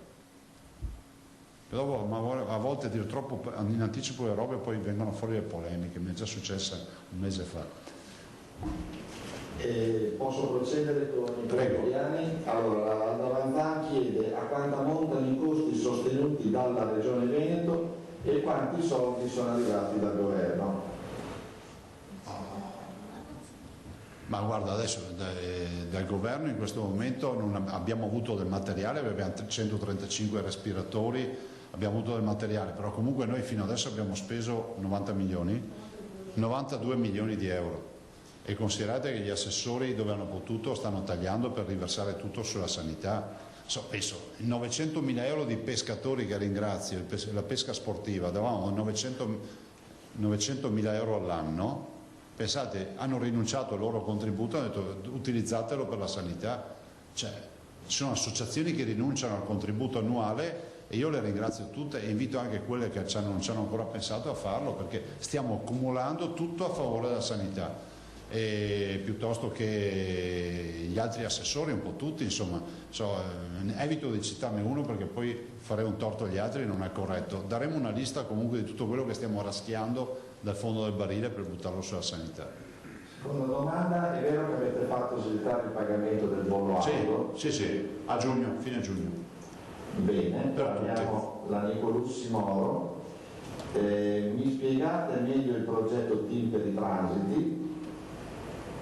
Guarda, lì abbiamo proprio una scheda, ve la diamo, ve la mandiamo alla Michela, gliela mandiamo, è sostanzialmente un'analisi dello spostamento con traccia telefonica con dei numeri, quindi vedete che da 5 milioni di transiti passiamo alla metà, avete tutte le percentuali anche in base alle ordinanze fatte, quindi facciamo un monitoraggio anche dei provvedimenti che abbiamo firmato. Sono state completate le 825 postazioni di terapia intensiva? Sì, ma non bastano, dobbiamo continuare a insistere anche sulle semi-intensive. Non è un obiettivo che ci mette tranquilli, ce le abbiamo, ve lo confermo, però non ci bastano, perché noi dobbiamo mettere in sicurezza i veneti. Guardate che questo virus è terribile. Può essere che domani mattina venga qui e vi dico ho un carico di 50 persone in terapia intensiva, quindi non far tanto festa perché non serve. Avete realizzato, ultima domanda, il video in ospedale che annunciava il Presidente per far capire alla gente il rischio che corre a uscire di casa? Abbiamo già delle immagini, vi dico la verità, vorrei evitare di diffonderlo, vi dico la verità, perché è tanto duro, nel rispetto non di chi ci ha autorizzato, nel rispetto di chi magari ha un familiare che non vede e si vede un video e può pensare al familiare e dice ma perché vi ricordo che in terapia intensiva non si fanno visite. Antonella Castagni, Inizio Today la rimanderei all'assessore Lanzalini più tardi. Abbiamo per ultimo Danilo Guerretta e Malavasi. Guerretta chiede, ieri aveva accennato a un caso di contagio di ritorno che la preoccupava. Sì, di un caso di reinfezione, però parlando con i clinici, il tema del sierologico ci toglie ogni dubbio, probabilmente quella reinfezione non era un'immunizzazione che era avvenuta, ma guardate è un caso isolato, io quando vengo in conferenza stampa vi dico come stanno le robe, i veneti possono dire di tutto ma non che non dica mai la verità, perché a volte è cruda, dura, ma ve l'ho sempre detta. Due studi, dice Malavasi, un italiano e un inglese, dicono che fra i contagiati in Italia oscillano fra i 6 e gli 11 milioni, anche così l'immunità di gregge, che è circa il 50% della popolazione, è lontana. Che fare dunque? Misure di restrizione fino a quando non ci sarà il vaccino? No, guardate, a parte il fatto che ci sono notizie anche sul vaccino più incoraggianti. Vi dico che intanto dobbiamo fare i test sierologici e capire anche perché l'immunità di gregge, cioè noi non è che possiamo basarci sui contagiati, cioè noi abbiamo i numeri di contagiati, ce li abbiamo o perché facciamo il tampone o perché abbiamo delle proiezioni, degli algoritmi, ma la verità è che noi potremmo già essere come si può dire, avere gli anticorpi, essere già immunizzati, non saperlo, funziona così. Però l'immunità di gregge nostra la otteniamo salvaguardando la vita dei cittadini. Il progetto Johnson, voglio ricordare, che è porte aperte per tutti, nel senso vuoto per pieno, succede quello che succede. E mi sembra che in Gran Bretagna siano molto arrabbiati per questo motivo. Tanto è vero che i nostri vogliono tornare a scappare tutti e vogliono venire a casa. Guardate che la mia posizione sia chiara, scrivetela chiara. I veneti hanno qui le porte aperte. Non esiste che dico un veneto sta dove che ti sia curati là. Non esiste. Ma lo dico per tutti i cittadini. Cioè noi non chiudiamo le porte a nessun cittadino, ma se doveste chiedermi dei veneti, siccome vedo che a livello nazionale si fanno ragionamenti, io dico che qui la gente che viene dal Veneto, che è in Veneto, siano veneti o non veneti, insomma, noi non mandiamo indietro nessuno, cioè non esiste che i ragazzi che studiano a Londra piuttosto che a Madrid o a New York gli dico resta lì perché non c'è posto per te, sono veneti per me a tutti gli effetti. E per quanto riguarda le misure per la ripresa, mi pare che lei abbia già detto, quindi Malavasi mi scuserà ma vado oltre, i quali tra i farmaci antivirali, ultima domanda, sta dando i migliori risultati? Insomma, quello dell'artrite reumatoide che si chiama Tullicimuz, quello che è, ve lo diremo poi, e quello sta dando buoni risultati, ma poi ci sarà anche l'idrossiclorochina che somministriamo a domicilio, sapete che abbiamo l'autorizzazione AIFA, che previene sintomatologie troppo accese, cioè nel senso che attenua i sintomi post.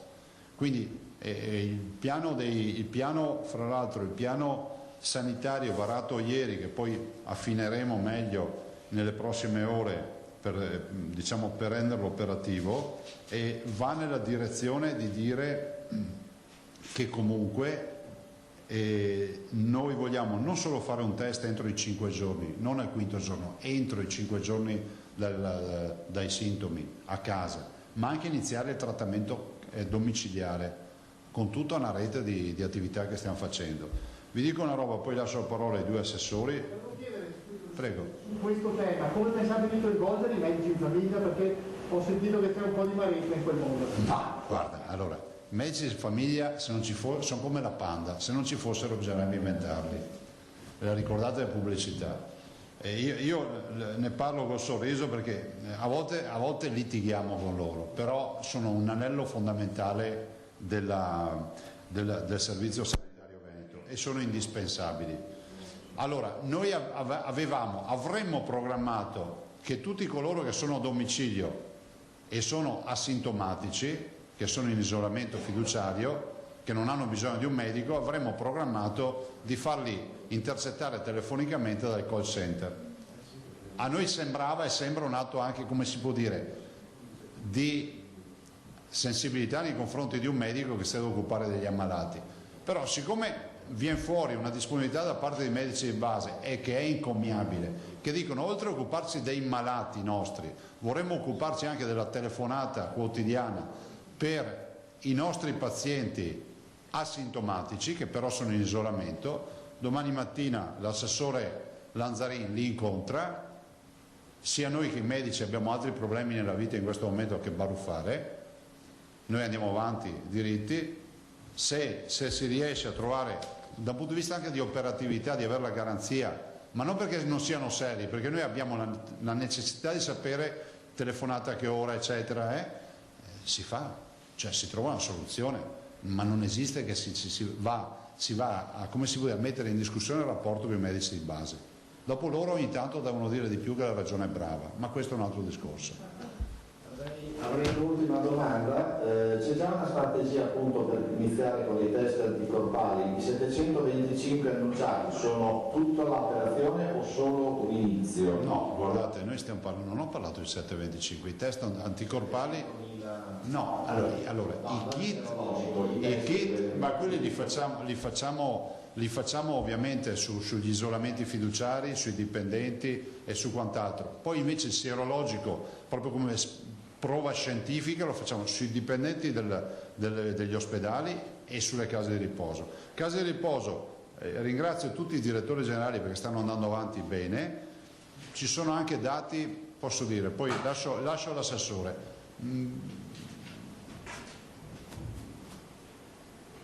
incrociamo le dita. L'ultima domanda è: ancora qualche datore di lavoro sarebbe disposto a pagare pur di avere il patentino sì, ma tornare a far lavorare persone? Guarda, noi speriamo di farle aprire tutte le aziende, non solo quelle col patentino, però ci vuole l'impegno di tutti. Ringrazio ancora i ragazzi. Guardate, siamo stati tutti adolescenti, non è facile stare in casa 3-4 settimane in questa maniera. E vabbè, noi non avevamo la videochiamata, però quindi anche i bambini, e ringraziamo anche le mamme e i genitori che si occupano dei bambini. Una signora ci ha scritto, ha detto: guardate, dite ai supermercati che vendano vestitini per i bimbi, perché il mio è cresciuto, non so più cosa mettergli. Questo è un tema di praticità, e io ho detto magari tagliamo le punte della tutina e intanto comincia ad andare fuori però l'ho detto così simpaticamente, perché anche questi sono problemi. E quindi teniamo presente di questi. Ci sarà una piccola morsa ancora e poi speriamo di venirne fuori. Vi lascio gli assessori. Ancora? Sì, un dettaglio. Sull'esame serologico, no? Hai detto che si parte dal personale della sanità, è strategico oltretutto. 54.000. Appunto per questo facevo un'ulteriore domanda. Poi le case di riposo, tendenzialmente che bacino avrà, che ventaglio avrà? Ma sai, intanto una capacità di lavorazione che supera i tamponi e supera tutto, perché sono macchine che lavorano e sono test. Io ringrazio il professor Plebani e il professor Lippi ancora per aver messo giù il progetto, e noi siamo lì pronti. A che percentuale di popolazione voleste estenderlo? Ma guardi, allora, ogni volta che vi dico una roba dopo chiamano tutti e dico io sono la popolazione. Vi dico che la vogliamo estendere, potrebbe essere che anche iniziamo proprio dai lavoratori che devono rientrare in campo. Vediamo cosa ci dice questo test intanto, ve lo sottolineo, vediamo cosa ci dice con una popolazione, diciamo, indicativa, che è quella che è stata esposta al virus, perché per questo si inizia dai nostri dipendenti delle case di riposo, e vediamo anche di capire quanta immunizzazione c'è stata. Vi lascio l'assessore Lanzari che vi parlerà anche della partita delle case di riposo che ci tengo, e l'assessore Bottacin vi darà 2 ragguagli siccome abbiamo tanti che scrivono giusto per le mascherine, forse è meglio fare un quadro anche su questo. E Eracleonte ve la faccio fotocopiare. Carlo, te la lascio in greco originale, spero. Ah, io non so greco, una faccia e una razza. Arrivederci. Grazie. Assessore, io avrei subito una domanda che pendeva da prima, che riguarda proprio le case di riposo. Arrivo subito, poi lascio la parola ai colleghi. Arrivo, che è un disastro andare avanti con questo sistema. Eccola qua.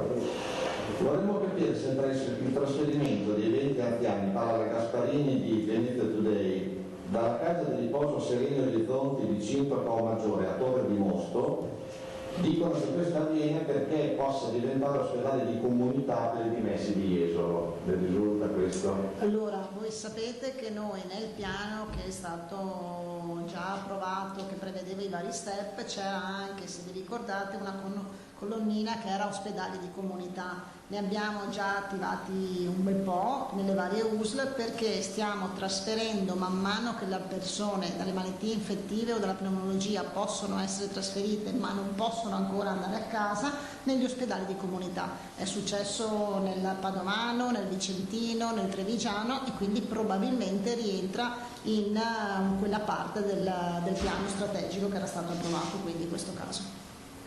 Assessore, una domanda che ci è arrivata dopo da una telespettatrice. In realtà la OS di una comunità psichiatrica di Venezia, e vuole sapere se anche loro come personale rientrano in quello che è l'ambito delle case di riposo a livello di trattamento. Allora, oggi noi abbiamo iniziato con 2 categorie che secondo noi sono le categorie più vulnerabili: anziani e disabili. Quindi noi abbiamo coinvolto nel test appunto relativo, allora per le case di riposo, quindi voi sapete, insomma, sono partite ospiti e dipendenti, nelle comunità alloggio, dove ci sono comunità alloggio RSA disabili, dove ci sono dei casi sia per gli ospiti e comunque per i dipendenti, perché per i dipendenti dipendenti sanitari, perché comunque sono soggetti un po' più fragili, diciamo, e quindi più facilmente attaccabili da questo punto di vista. Poi è chiaro che, come diceva il Presidente, se adesso il test sierologico ci dà buoni risultati, lo possiamo estendere in questo caso a tutto il personale sanitario e il sociosanitario, quindi vuol dire personale all'interno degli ospedali, personale all'interno delle strutture per la non autosufficienza, disabili, anziani, psichiatrici, dipendenze, tutto, minori, insomma tutto il personale che abbiamo. Però è un passaggio successivo. Prima il Presidente Zaia accennava forse a qualche segnale positivo sul fronte case di riposo. Voi dice qualcosa? Allora, voi sapete che ieri abbiamo varato, vi è stato dato anche copia del nuovo piano di salute pubblica, che coinvolge, oltre alla prima parte che è quella appunto dei test, dei tamponi sintomatici e asintomatici, in cui è stato richiamato anche dal Presidente il coinvolgimento dei medici di medicina generale, che anche da parte mia ringrazio, perché sono stati fin dall'inizio un anello, un tassello importante in tutte le procedure che abbiamo messo in atto. Fin dall'inizio si sono resi disponibili per tutto quello che era il triage, che è attualmente il triage telefonico e quant'altro. Domani ci sarà questo incontro con loro proprio per concordare anche rispetto alla sorveglianza attiva dei asintomatici, visto che loro insomma hanno dato questa disponibilità. L'altra parte del piano della salute prevedeva anche il capitolo case di riposo e abbiamo previsto quindi, oltre ai tamponi e quindi la verifica a tappeto che stiamo facendo, era già iniziata negli ultimi 2 giorni e ogni azienda sanitaria ha fatto 2 case di riposo al giorno più o meno, quindi continuiamo su questo in modo che questo ci dà la fotografia di quante persone ospiti ci sono positivi e quanti dipendenti all'interno delle strutture ci sono positivi.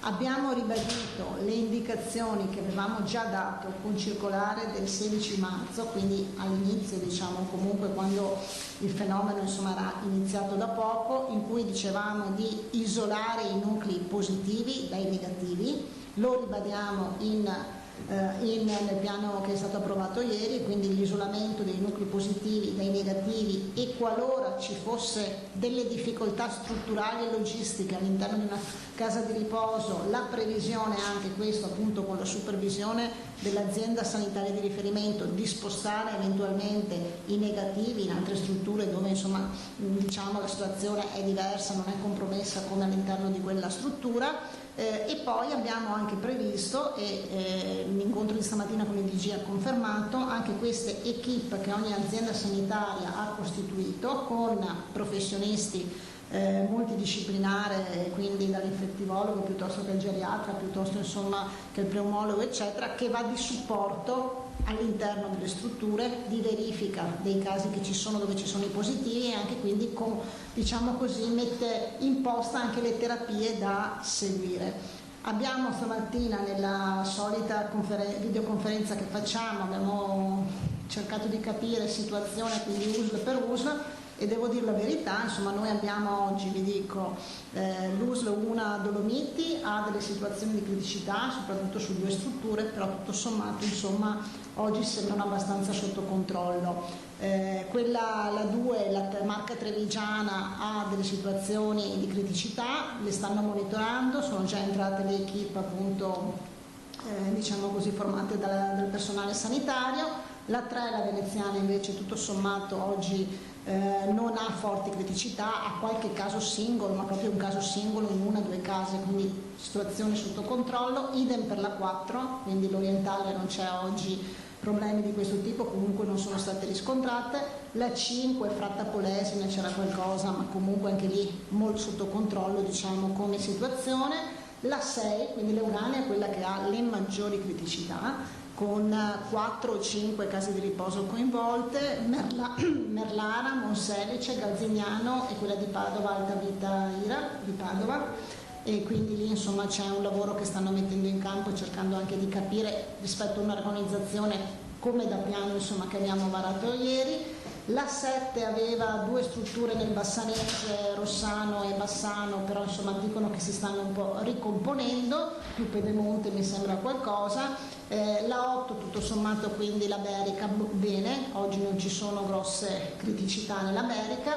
c'è un po' di più nella 9, ma probabilmente quindi la Scaligera, perché essendo focolaio veronese sappiamo eccetera, quindi la Scaligera oltre a Villa Bartolomeo c'è Legnago, mi sembra che è un po' oggi ha delle criticità, quindi tutto sommato, insomma, io ho fatto anche una ricognizione USL per USL, ci ha un po' rincuorato, mettiamola così, insomma, la videoconferenza di stamattina che ci ha fatto la fotografia. È una fotografia di partenza che quindi viene monitorata giornalmente e seguita giornalmente. Una domanda, per quanto riguarda la presa di riposo Fenzi a Conegliano, dove c'è stato un focolaio, voi state monitorando qual è la situazione? Sì, no. Allora, Treviso a Conegliano, mi sembra il Cesana Malenotti, Vittorio Veneto, e poi c'era Casale sul Sile, Zero Banco, insomma queste, se ricordo a memoria, erano le strutture più interessate, quindi sono quelle che sono sotto osservazione e anche accompagnate dall'azienda sanitaria. Ricordiamo ancora, io lo dico anche, abbiamo iniziato da un paio di giorni anche a fornire i presidi a tutte le strutture, insomma, chirurgiche FP2, visto che oggi, insomma, abbiamo una sufficienza dove siamo in grado anche di fornire questi presidi, quindi a tutta la parte territoriale, oltre alla parte ospedaliera vera e propria di ogni singola azienda sanitaria. Assessore Bottacini, per le mascherine, premi un attimo. Questa maschera.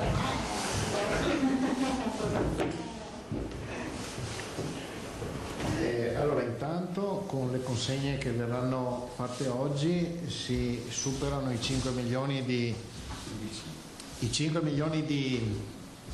persone raggiunte. Parlo di queste mascherine qui, quelle distribuite dalla regione e che ci sono state donate da Grafica Veneta. Per quanto riguarda invece tutte le altre aziende, ma compresa anche Grafica Veneta, che si sono riconvertite nella produzione di mascherine e che ovviamente non sapevano come muoversi, fa riferimento il decreto numero 18. Ci sono due articoli, l'articolo 15 e l'articolo 16.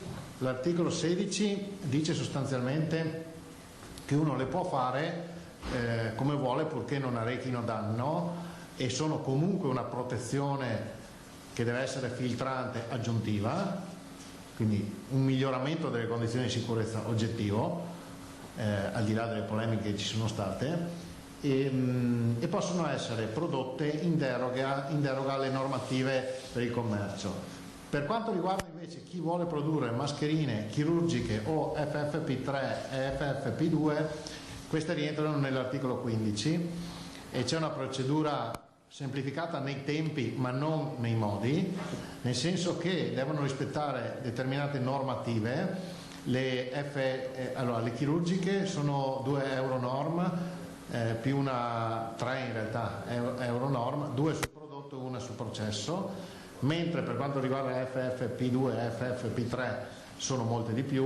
Non sto qui a dirvi tutti i numeri delle normative, insomma sono diverse. Viene valutata la capacità filtrante ai batteri, il carico biologico, la protezione dagli schizzi, l'etichettatura, insomma tutto quello che normalmente viene fatto, però la procedura è semplificata in termini di tempo perché un'azienda può autocertificare che il prodotto risponde a quelle normative e poi manda gli esiti quindi lo dichiara all'Istituto Superiore della Sanità, inizia la produzione, poi deve mandare i certificati all'Istituto Superiore della Sanità e ovviamente i certificati devono garantire la rispondenza.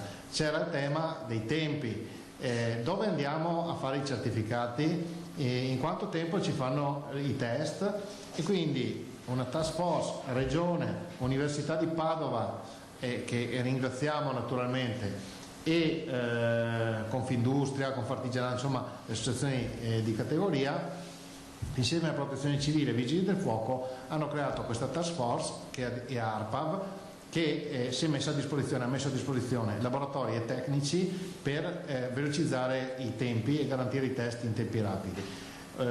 I laboratori sono operativi, sono pronti, verrà pubblicato sul sito della Regione e sul sito di ARPAV e anche sul sito dell'Università di Padova una specie di vademecum, insomma, con le procedure che sono da seguire per chi volesse produrre questo tipo di mascherine. Quindi se un'azienda vuole produrle, noi fino adesso abbiamo mandato delle mail, abbiamo spiegato come fare, da adesso c'è questo vademecum, uno entra, c'ha i link e in base a quello che vuole fare trova subito il percorso per ottenere le certificazioni nel più breve tempo possibile. Domande?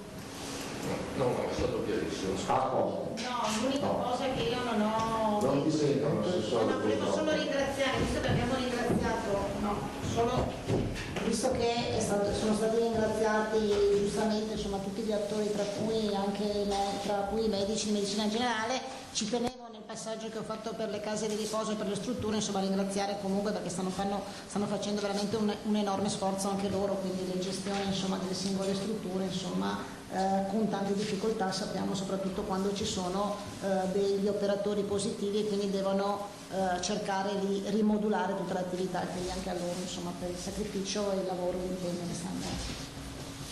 Grazie. Buon lavoro.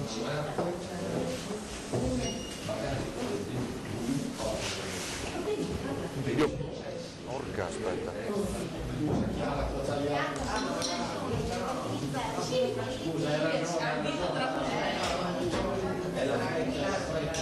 Allora, è terminata, dunque lo vedete, la conferenza stampa alla sala operativa della Protezione Civile a Marghera. Voglio salutare e ringraziare intanto il vicepresidente della Regione Gianluca Forcolin, che è collegato con noi. Buonasera, buon pomeriggio, buongiorno ancora, insomma, Presidente, come va? Buona giornata a tutti, anche ai nostri ascoltatori. Stavo cercando di collegare anche il segretario del Partito Democratico Bisato, anche perché so insomma, che a distanza c'è stato un confronto, non so, non riesco a capire, no, non è ancora collegato, vediamo se riusciamo nei prossimi istanti, anche perché ha ribadito poco fa la cifra investita fino a questo momento, no? Forcolin, lei che è uomo dei numeri, il governatore Luca Zaia, 92 milioni, ieri sera ha detto 82, insomma già questa mattina siamo maturati a 92 milioni di euro e tutti gli assessorati devono stringere per dirottare le cifre sulla sanità. Beh, ovvio, stamattina abbiamo fatto giunta ovviamente in videoconferenza e il Presidente, come ha detto adesso in conferenza stampa, ha citato i numeri che hai poc'anzi evidenziato, ma si aggiungono di ora in ora, possiamo dire, perché si sta cercando di acquisire e di acquistare sui vari mercati ovviamente le dotazioni, le attrezzature e tutto quello che serve, quindi da 3 giorni a sta parte, ti ricordi, parlavamo di 50 milioni di euro, siamo arrivati a 90 in pochi giorni, perché si sta contrattualizzando tutta una serie di materiale che è indifferibile e urgente, sul quale appunto la Regione sta investendo in modo importante. Oltretutto dico anche che oggi in giunta ovviamente ho portato al Presidente quella che è un po' la posizione dei colleghi assessori nell'andare a tagliare, a rivedere, a tirare un po' la cinghia su tutti quelli che sono i budget di ogni delega, di ogni assessore, per mettere a disposizione in questo capitolo che chiamiamo capitolo emergenza, insomma, quindi abbiamo ancora una volta raschiato un po' il barile, ma anche siamo andati a vedere tutti quei progetti o programmi che oggi magari sono saltati per X motivi, o mi viene da ricordare, Ferdinando, che è assolutamente importante da dire, tutte quelle associazioni, quelle categorie che avevano dei bandi pronti con delle risorse a propria disposizione e vi hanno volontariamente rinunciato, certo, e quindi hanno rinunciato a delle risorse per metterle in questo capitolo emergenza Covid. Allora ci ha raggiunto, come vede Vicepresidente, anche Alessandro Luigi Bisato, sindaco di Noventa Padovana e segretario del Partito Democratico Veneto. Mi sembrava appunto che a distanza nelle scorse ore ci fosse una critica da parte vostra, la risposta dalla Regione. Cosa sottolineavate, Bisato? Perché? Ma più che critica è stata un po', come dire, io ho cercato di esprimere il sentimento non solo mio di sindaco di Noventa, ma anche di tutta un'altra serie di colleghi che hanno intravisto, e però io con questo voglio limitarmi a questa sottolineatura, dopo certamente non fare polemica, un'entrata di parte da parte del presidente dell'Anci Veneto. Quando ha detto Mario Conte, sindaco di Treviso, sì.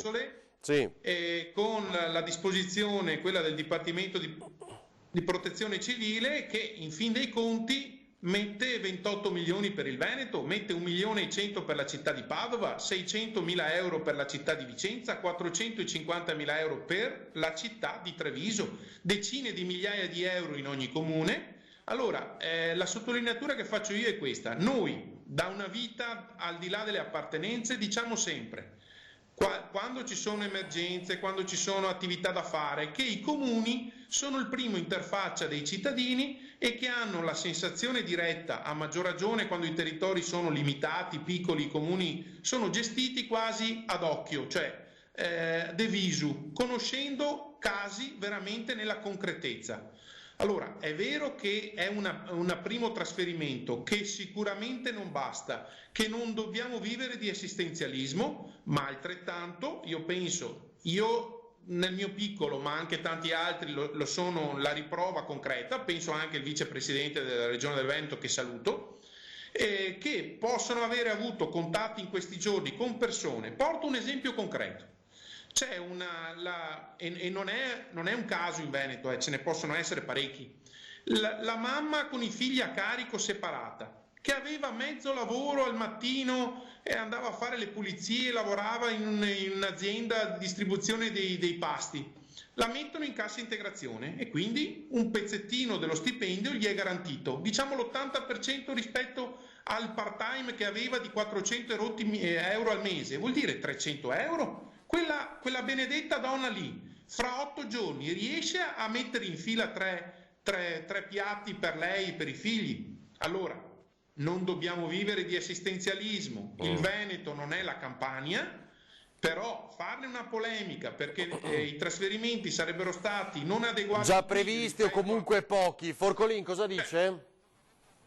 Ma dico che non è il momento di far polemica e credo che l'amico Mario Conte, presidente dell'ANCI, abbia detto quello che ha detto il presidente nazionale dell'ANCI, che non è della Lega, non è del nostro partito, e che ha detto che 400 milioni sono briciole e ci vorrebbe almeno 1 miliardo. Quindi non l'ha detto Mario Conte, sindaco di Treviso, presidente dell'ANCI Veneto, l'ha detto il presidente nazionale. Detto questo, siamo d'accordo che sono briciole, penso che un sindaco lo possa dire perché sono 28 milioni, è vero, però ci sono situazioni emergenziali sui quali dobbiamo tutti insieme lavorare per portare a casa delle risorse, perché concordo da ex sindaco del comune di Musile, anch'io conosciamo ovviamente le famiglie, conosciamo praticamente la storia di ognuno dei nostri nuclei, per fortuna nei comuni medio-piccoli, e il Veneto è fatto da tanti comuni medio-piccoli, però c'è bisogno di fare lobby territoriale, quindi non perdiamoci su queste beghe da 4 soldi. Oggi c'è gente che è in terapia intensiva e sta lottando per la vita, ci sono famiglie che sono in apprensione, noi oggi dobbiamo lavorare per portare a casa quello che è nostro, e con tutto il rispetto per la Campania, e ovviamente non posso sentire parlare di assistenzialismo, soprattutto da una regione come il Veneto che l'assistenzialismo proprio non lo vuole la dignità del lavoro, vuole avere quello che è proprio, quello che le è dovuto, e oggi più che mai dobbiamo dare un segnale tutti assieme di fare lobby territoriale, perché il Veneto, l'Emilia Romagna, la Lombardia, che sono state toccate per prime e che rappresentano il 40% del PIL nazionale, la locomotiva di questo paese, con tutto rispetto dico, non possono essere equiparate con la Basilicata, la Campania o la Calabria rispetto a un tema che è quello soprattutto economico, perché se funziona la locomotiva Veneto, Lombardia, Emilia, funziona questo paese. Dobbiamo anche metterci in testa assolutamente questa questione, e quindi anche dal punto di vista, diciamo, della dialettica politica lasciamo la bagarre. Ci sarà una campagna elettorale in autunno per le regionali, tireremo fuori chi ha fatto bene e chi ha fatto male, ma non andiamo a tirar fuori oggi questioni che sono legate soprattutto a vicende economiche e partecipazioni della Regione Veneto, perché credo che abbiamo dimostrato in questi mesi, ma anche in questi giorni, con la collega Donazzani e con la Giunta siamo stati i primi a portare i primi 5 milioni e mezzo per la cassa integrazione in deroga, ancora prima che il governo facesse il DPCM, per cui insomma prendere lezioni anche su queste questioni, anche no, francamente. Cioè anche sulla cassa integrazione, che era uno dei punti che citava per esempio il parlamentare del PD Zuliani, Certo. vado a memoria ieri, cioè cosa ha fatto il Veneto, no? Anche questo. Ha messo 5 milioni e mezzo intanto che è una briciola, è Sì, poco. certo. Stiamo lavorando Poi sul Bisato. Fondo sociale europeo, ma comunque stiamo facendo cose per mettere altrettanti risorse su quelli che oggi sono fuori dalla cassa integrazione in deroga, perché ricordiamo al governo che non ha messo dentro tutte le fasce dei nostri lavoratori veneti, quindi stiamo anche facendo un po' da jolly rispetto a queste risorse che servono e sono indifferibili e urgenti. Ecco, Bisato, la risposta, anche perché prima che si collegasse lei ricordavamo quanto detto poco fa da Zaia, che ha citato una cifra precisa. Fino ad adesso la Regione per questa emergenza ha speso 92 milioni di euro. Cosa dice? 92 milioni di euro e, come dire, siamo in piena emergenza, è l'altra faccia della medaglia rispetto alle cose che dicevo prima. Cioè, chi mi conosce sa che mi risulta estremamente difficile fare polemica.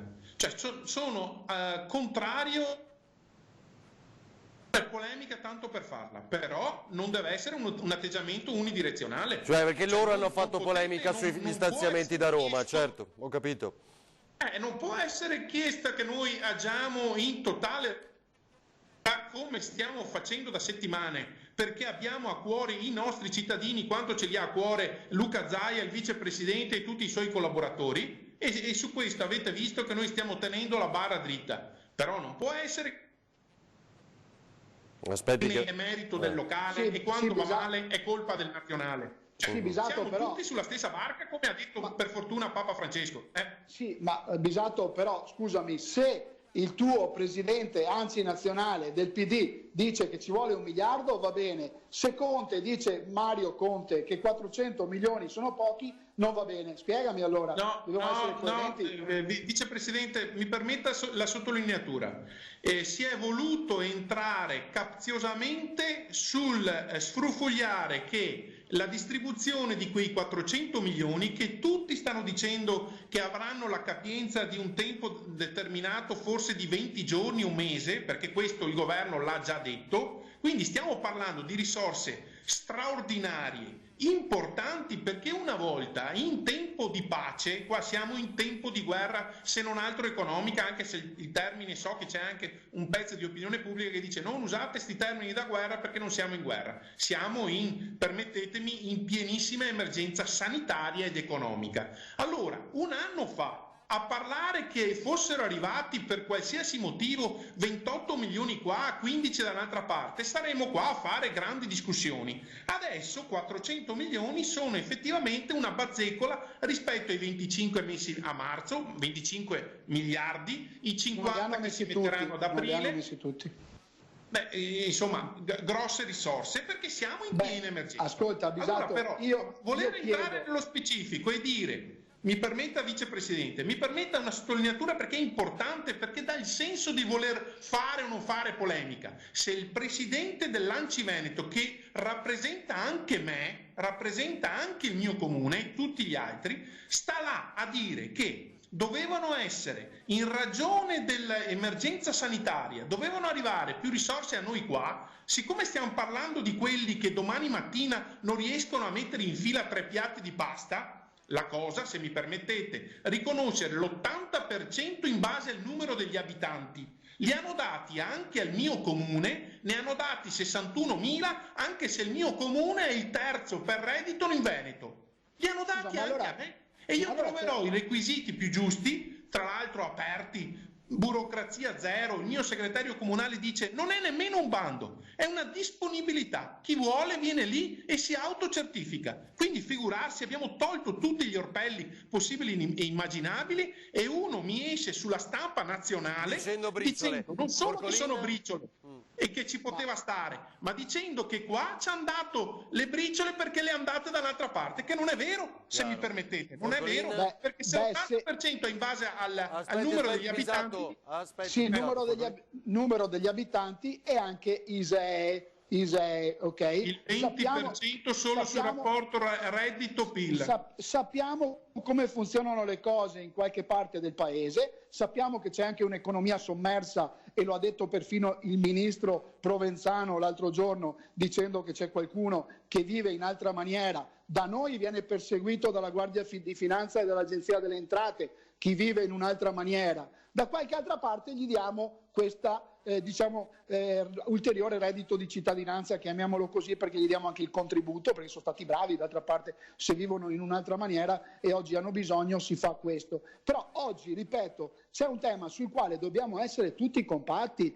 Quando parliamo di famiglie, di fronte alle famiglie ci sono gli imprenditori, chi dà il lavoro per sbarcare il lunario a queste famiglie giustamente che sono in difficoltà? Gli imprenditori, e agli imprenditori il vostro governo ha messo sul tavolo 600 euro, ma tu sai che 600 euro è l'elemosina per una partita IVA che non riesce a pagare neanche tirar su la saracinesca. Ci sono utenze, ci sono contratti di affitto, ci sono situazioni. Sugli affitti avete messo un credito d'imposta del 60% da scontare su tributi che oggi sono sospesi fino al 31 di maggio. Di cosa stiamo parlando? Chi deve pagare l'affitto deve pagarlo oggi, non domani mattina. Per cui lavoriamo, lasciamo stare le polemiche, lavorate con noi affinché quei 600 euro diventino 1000 euro, 1500 euro, si cominci a dare dignità alle persone, perché questo è uno schiaffo in faccia alle 450.000 partite IVA che ci sono in Veneto, e tu lo sai bene, fatte da imprenditori che sono sotto i 10 addetti. Devo fermare, quindi hanno i propri familiari, hanno i propri collaboratori che sono famiglie. Lavorate con noi, non facciamo polemica in questo assolutamente momento. Disponibilissimi. Mi sembra un bel appello da parte di tutti e due. Allora ringrazio il vicepresidente della Regione Veneto Gianluca Forcolin, il segretario del PD Veneto Alessandro Luigi Bisato. Grazie davvero, buona giornata a tutti e due. Abbiamo pochi istanti di pubblicità e poi torniamo a collegarci con Ilaria Marchiori e Sandro Ponchio, dopodiché vi raccontiamo la storia dei respiratori. Sapete, quelle maschere che conosciamo tutti negli ultimi anni, quelle che coprono la faccia intera e che hanno all'attivo diversi progetti per trasformarle in respiratori. C'è anche un'azienda nel nostro territorio, quindi ne parliamo tra poco. Poi ci collegheremo anche con l'autorità portuale di Venezia, perché chiaramente l'impatto economico, vedo intanto Ilaria Marchiori già collegata, ma Ilaria siamo da te tra pochissimo. Pubblicità e poi Marghera.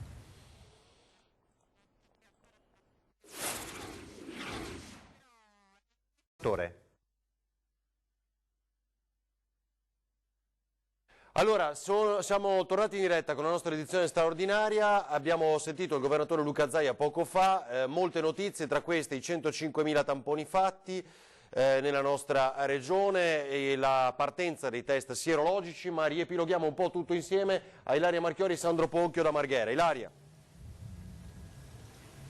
Sì, eccoci qui, è appena terminata la conferenza stampa con il governatore Zaia, l'assessore alla sanità Lanzarin e l'assessore alla protezione civile Bottacin. Il governatore, dopo aver dato tutti i dati, come avete sentito, ha ribadito un concetto importantissimo che riguarda questa settimana che è stata definita cruciale.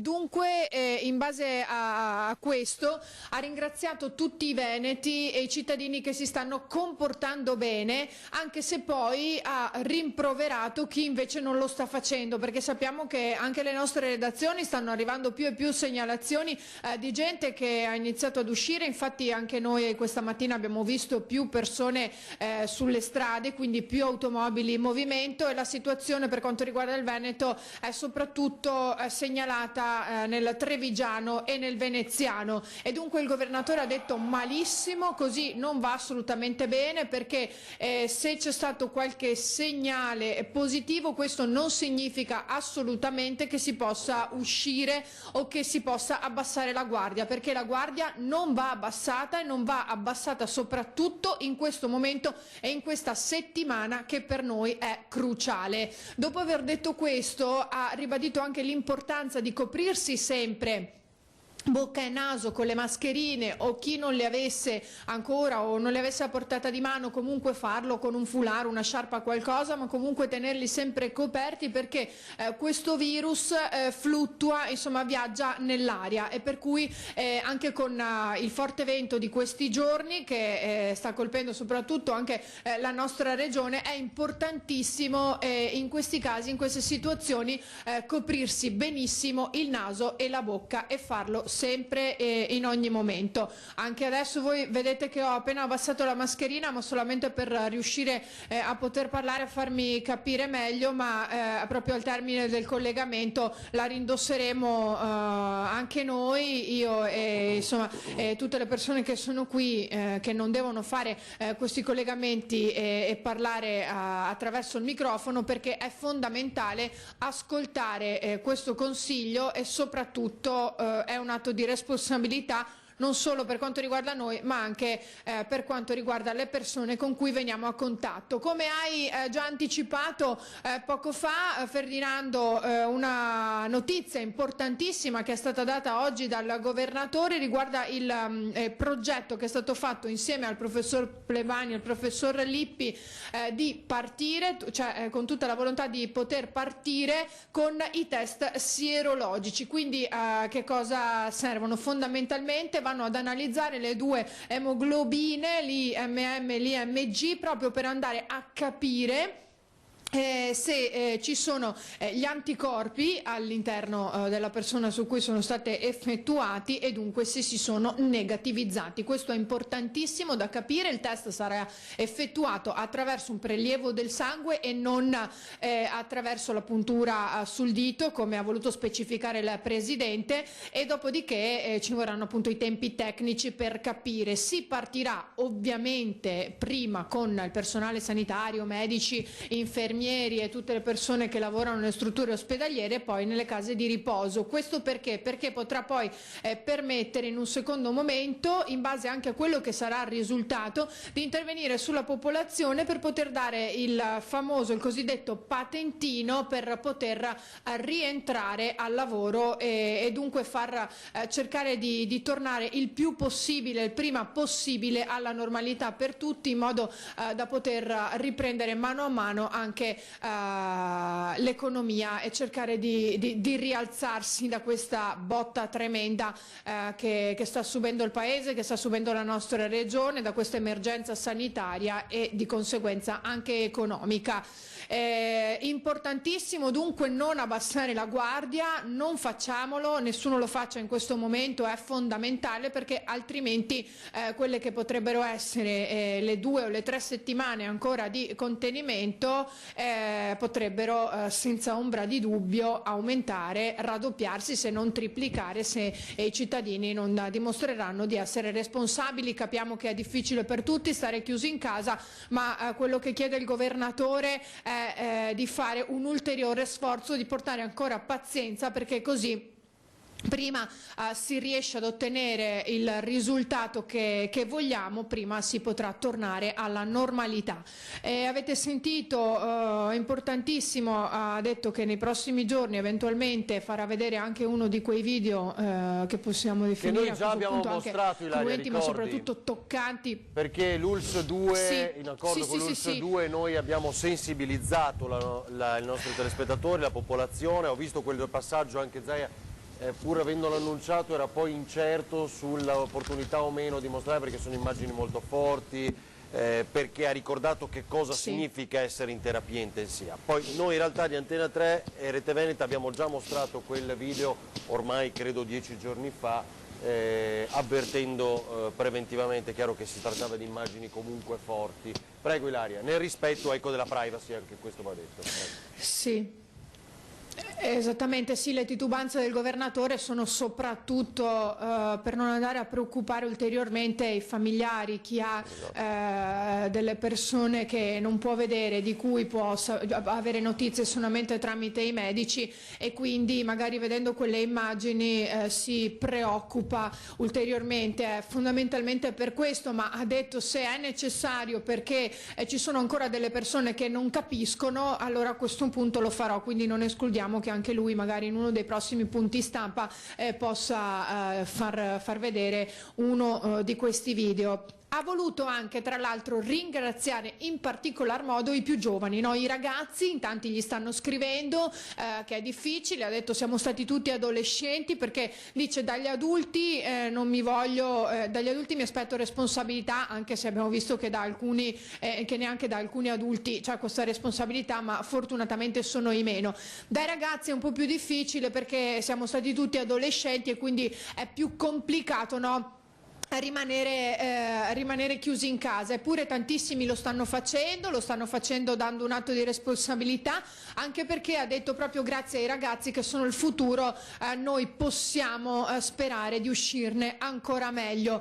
Ovviamente anche i bambini che sono più piccolini e che sono abituati ad andare al parco, a uscire di più, per cui magari le videochiamate sono un po' più complicate da poter fare, perché magari si annoiano, loro si vogliono vedere e giocare. Ha rivolto un pensiero anche a loro, ricordando anche una delle cose che abbiamo detto tra l'altro proprio noi nelle nostre dirette, è che ci sono delle mamme che vorrebbero appunto i vestitini per i neonati che stanno crescendo, che crescono molto in fretta di mese in mese. Oggi ha toccato questo punto, è vero. Poi sì, i transiti, Ilaria, sì, uno dei punti che abbiamo affrontato anche noi. Anche i transiti, no? Il meno 55% dalle ultime settimane, no? Da quel che era la circolazione qualche tempo fa e post invece restrizioni. Sì, questo attraverso il progetto Team, realizzandolo appunto con gli spostamenti attraverso i cellulari dei veneti, un 55% in meno di spostamenti intraregionali, quindi anche questo è un dato significativo. Poi chi si sposta, la maggior parte di queste persone sicuramente lo fa comunque per motivi di lavoro, tanti sono anche gli autotrasportatori, c'è la filiera agroalimentare, poi quella medico-sanitaria, poi insomma tutte le persone che devono lavorare e hanno insomma un ruolo, un ruolo di necessità e soprattutto di pubblica utilità, allora questi sono la maggior parte di questi spostamenti. Volevo poi parlare di un punto importantissimo che è stato toccato dall'assessore alla sanità Emanuela Lanzarin, che riguarda le case di riposo, perché il governatore prima di andarsene ha fatto il gesto di incrociare le dita, dice non voglio dire nulla, ma sembra che i dati, il nostro monitoraggio non stia dando cattivi risultati. L'assessore infatti ci ha parlato di ULS per ULS, partendo dalla 1-2 Dolomiti che ha detto essere sotto controllo, la 3 Serenissima di Venezia e così la 4 del Veneto orientale anche. Più critica sappiamo essere quella della Marca Trevigiana, dove c'è anche la casa di riposo di Conegliano dove c'è stato un focolaio, ma non solo. Per quanto riguarda la 5 di Frattapolesine, anche quella è ok, e un'altra più critica è quella padovana, la ULS 6 Euganea, perché ci sono appunto 4-5 case di riposo, ha detto l'assessore, che sono coinvolte, ma in linea generale i monitoraggi sono costanti e continui, e per cui la situazione in questo momento, ha detto l'assessore, possiamo dire che la stiamo tenendo sotto controllo, ricordando anche che sono iniziate anche tutte le distribuzioni dei presidi necessari agli operatori e agli ospiti delle case di riposo della nostra regione. Va bene, grazie a Ilaria Marchiori e Sandro Ponchiolo, ci rivediamo più tardi anche nel corso ovviamente del Telegiornale di Venezia a partire dalle 19. Grazie, buon lavoro Ilaria Marchiori. Allora, grazie, buona giornata. Grazie a te e a voi. Vediamo se riusciamo adesso a collegarci, non riesco a capire perché volevo presentarvi un imprenditore, io non vedo purtroppo l'immagine, quindi non so se ha difficoltà a collegare l'immagine, noi siamo connessi ma non vedo l'immagine di questo imprenditore del quale vi volevamo raccontare la storia, ma tendiamo allora la pubblicità e poi ci colleghiamo con lui. Mi date il ritorno? Ha lanciato un appello importante il governatore, non so direttore se lei ha avuto modo di sentirlo, cioè ai grandi, a chi può fare grandi acquisti, la grande distribuzione, cominciate a comprare voi le mascherine, adesso ci sono, rispetto a 15 giorni fa ci sono, Noi ci occupiamo della popolazione, l'abbiamo fatto con Grafica Veneta eccetera, e non solo, ci occupiamo per la sanità, voi per la popolazione iniziate a fare questi acquisti ove possibile per metterli poi sugli scaffali. Su questo rispondete all'appello? Ma noi rispondiamo all'appello, nel senso, allora, in primis noi cerchiamo sempre di fare il nostro mestiere, che è quello, lei ha detto prima, in prima linea. In realtà per me in prima linea sono i medici degli ospedali, diciamo che noi siamo in seconda linea, ecco, per usare una metafora di questo tipo qua, siamo in seconda linea perché siamo un servizio essenziale, dobbiamo restare aperti, quindi tutti i giorni tranne la domenica, è un ruolo importantissimo quello che abbiamo e la responsabilità che ci sentiamo anche nei confronti di tutti i cittadini. Per me il primo obiettivo che ha il nostro settore, che ha un'azienda come la nostra, è quello di garantire una spesa sicura per tutti i clienti. Questo in primis è un elemento di base, cioè i clienti quando entrano nei nostri supermercati, nei nostri negozi, devono sentirsi sicuri nel momento in cui vengono a comprare dei prodotti. Quindi come lei diceva prima, abbiamo preso tutta una serie di iniziative che vanno dalle mascherine per i nostri collaboratori, adesso addirittura abbiamo messo anche delle difese in plexiglass per le cassiere, igienizzanti, sanifichiamo i nostri negozi e poi seguiamo sì anche l'indicazione del governatore. Guardi, io proprio su questo vorrei anticipare una cosa, nel senso che noi abbiamo già donato 80.000 mascherine alla Regione Veneto, in realtà abbiamo un po' anticipato anche quello che diceva il governatore, perché rispetto a tutto un acquisto di mascherine che già avevamo fatto per i nostri collaboratori, abbiamo dotato in primis i nostri collaboratori tutte le mascherine e poi delle mascherine che avevamo un po' in surplus, perché in realtà poi ci sono arrivati anche altri acquisti, adesso ne abbiamo donati ieri, che verranno consegnati nei prossimi giorni, 80.000 mascherine alla Regione, 66.000 di quelle di Grafica Veneta, quindi abbiamo visto prima il patron Franceschi, e 14.000 di quelle FFP2 che sono fondamentali poi per il personale medico. Quindi le avete comprate anche per il personale esatto dei nostri ospedali, certo. Sì. E queste 66.000 invece per la popolazione, giusto? Ho capito bene? Sì, ed è la regione che le distribuisce? Sì, verrà la protezione civile. Ma saranno sugli scaffali comunque? Questo era diciamo, l'appello del Presidente? Su questo ci stiamo ragionando. Ah, ecco, bene.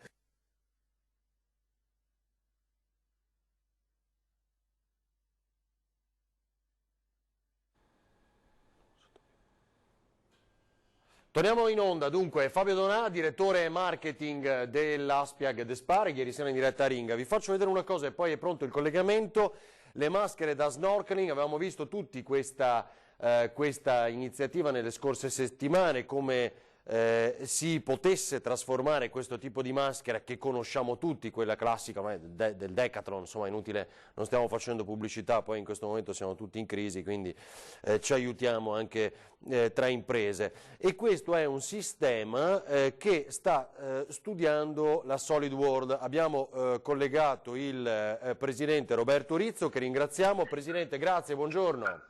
Buongiorno a lei, grazie. Tra l'altro Presidente del Consorzio Treviso Basket, insomma, quindi ci conosciamo. Però, detto questo, allora, quindi voi siete quelli che stanno cercando di rendere uno strumento utile alla salvezza quel tipo di maschera. Ci aiuta a capire? Sì, certo. Allora, non è che siamo noi in realtà, è una rete che si è creata in tutta Italia, noi collaboriamo a questa rete. È un'idea che è venuta a un signore di Brescia, responsabile della Isinova, che ha avuto per primo questa idea di collegare le maschere della Decathlon, il primo modello, alle prese d'ossigeno degli ospedali. Questo perché mancavano delle apparecchiature di subrespirazione, che sono quasi un po' le più comuni, no? Mancavano con urgenza. Non mancano in tutti gli ospedali, devo dire che qua in Veneto siamo messi abbastanza bene. Mancavano e mancano in Emilia, in Lombardia, anche ovviamente per la grossa mole di richieste che c'è in questo momento. Cioè mi faccia capire, allora, scusi Presidente, è l'alternativa al casco, certo non al macchinario, no? No, non al casco, alla maschera quella da intensiva. Ho capito. Che il casco ovviamente è molto complesso ed è lo step successivo, ulteriore, no? Esatto, lo step successivo. Cioè la subintensiva che è sostanzialmente una via intermedia no? E mancano anche quelle maschere lì, ovviamente perché insomma la mole dei pazienti è stata ed è enorme in alcuni ospedali mancano. Allora che cosa si è pensato? Si è pensato di adattare le maschere da sub, no? Che sono a tenuta, lo faccio rivedere, le prese di ossigeno che sono all'interno degli ospedali, che sono spesso diverse una dall'altra. La Decathlon ha messo gratuitamente, adesso non facciamo pubblicità, però l'ha messa gratuitamente però è quella a disposizione. Ecco, la vedete lì. Noi che cosa abbiamo fatto? Abbiamo preso questo progetto che era abbastanza embrionale, l'abbiamo elaborato e ne abbiamo fatti due modelli. Uno per i pazienti da attaccare in alcuni ospedali alle prese di ossigeno e un altro invece per gli operatori, cioè per i medici e per gli infermieri. Abbiamo preso due filtri normali, se vedete, se mi rimanda la foto di prima. Questi qua sopra, i filtri questi qua su che vediamo qua, esatto. Giusto? Perfetto. Quindi abbiamo creato una maschera sostanzialmente, se mi rimanda l'immagine. Vediamo se riesco a tenerle in contemporanea, ma come facevo prima, ma adesso sono meno abile di voi senz'altro dal punto di vista tecnico. Niente, vabbè, comunque è questa, non so se la vedi. È una maschera, sì. Prego, è una maschera che può essere utilizzata dall'operatore sanitario per poter girare tutto il giorno senza avere poi la sera, diciamo, essere pieno di lividi, e con due filtri standard che si trovano in commercio. E quella specie di, diciamo, di bozzoli che si vedono sopra, che sono i portafiltri, li stampiamo in 3D. Noi abbiamo due fabbriche digitali, una vicino a Bologna e una a Ponzano Veneto, qui vicino a Treviso, dove noi stampiamo, ormai abbiamo una capacità di circa 500 pezzi al giorno, stampiamo continuamente questi pezzi in modo da consentire agli operatori di non dover avere il casco. Certo, la mascherina, cioè più componenti, no, che abbiamo visto della vestizione, no, di chi lavora in prima linea. Senta Rizzo, ma è interessantissimo, quindi questo si sta già applicando? No, è già applicato, già cioè lo stanno utilizzando? Senz'altro. Guardi che noi abbiamo avuto la richiesta il giorno 22 marzo da un ospedale emiliano, precisamente di Sassuolo. Abbiamo avuto questa richiesta la notte del 22 marzo e la notte del 23 marzo, praticamente nel giro di 36 ore, abbiamo elaborato i progetti in una nostra controllata che si chiama Solid Energy, che ha sede a Bentivoglio. Abbiamo elaborato i progetti, abbiamo iniziato a stampare immediatamente. Questo è il bello anche della stampa 3D, che consente una reattività praticamente immediata. Abbiamo iniziato a stampare i pezzi, a montare, ovviamente prese le maschere della Decathlon, abbiamo fatto l'innesto, il montaggio, abbiamo levato praticamente il boccaglio e immesso questa maschera, creato la tenuta stagna, ottimizzato il processo tramite un software che si chiama SolidWorks a quel punto, e le abbiamo date, diciamo, in ospedale, le hanno provate sui pazienti, e potete capire anche l'urgenza che c'era, no? Bene, ecco, devo dire, tutto gratuitamente, ovviamente abbiamo i materiali e tutto. Devo dire che questa operazione ha iniziato a salvare delle vite, no? Quindi è un successo straordinario. Questo, possiamo dire, dalla stampa 3D noi facciamo tantissime cose, parti di aeroplani, di automobili, di macchinari, però questa volta sono orgoglioso, insomma, di quello che ha fatto. Vabbè, ma non c'è dubbio. Marizzo, mi aiuti a capire, perché era una domanda ovviamente che poi le volevo fare. Intanto, quanti pezzi avete stampato? Ma prima di questo, cioè, ha detto gratuitamente?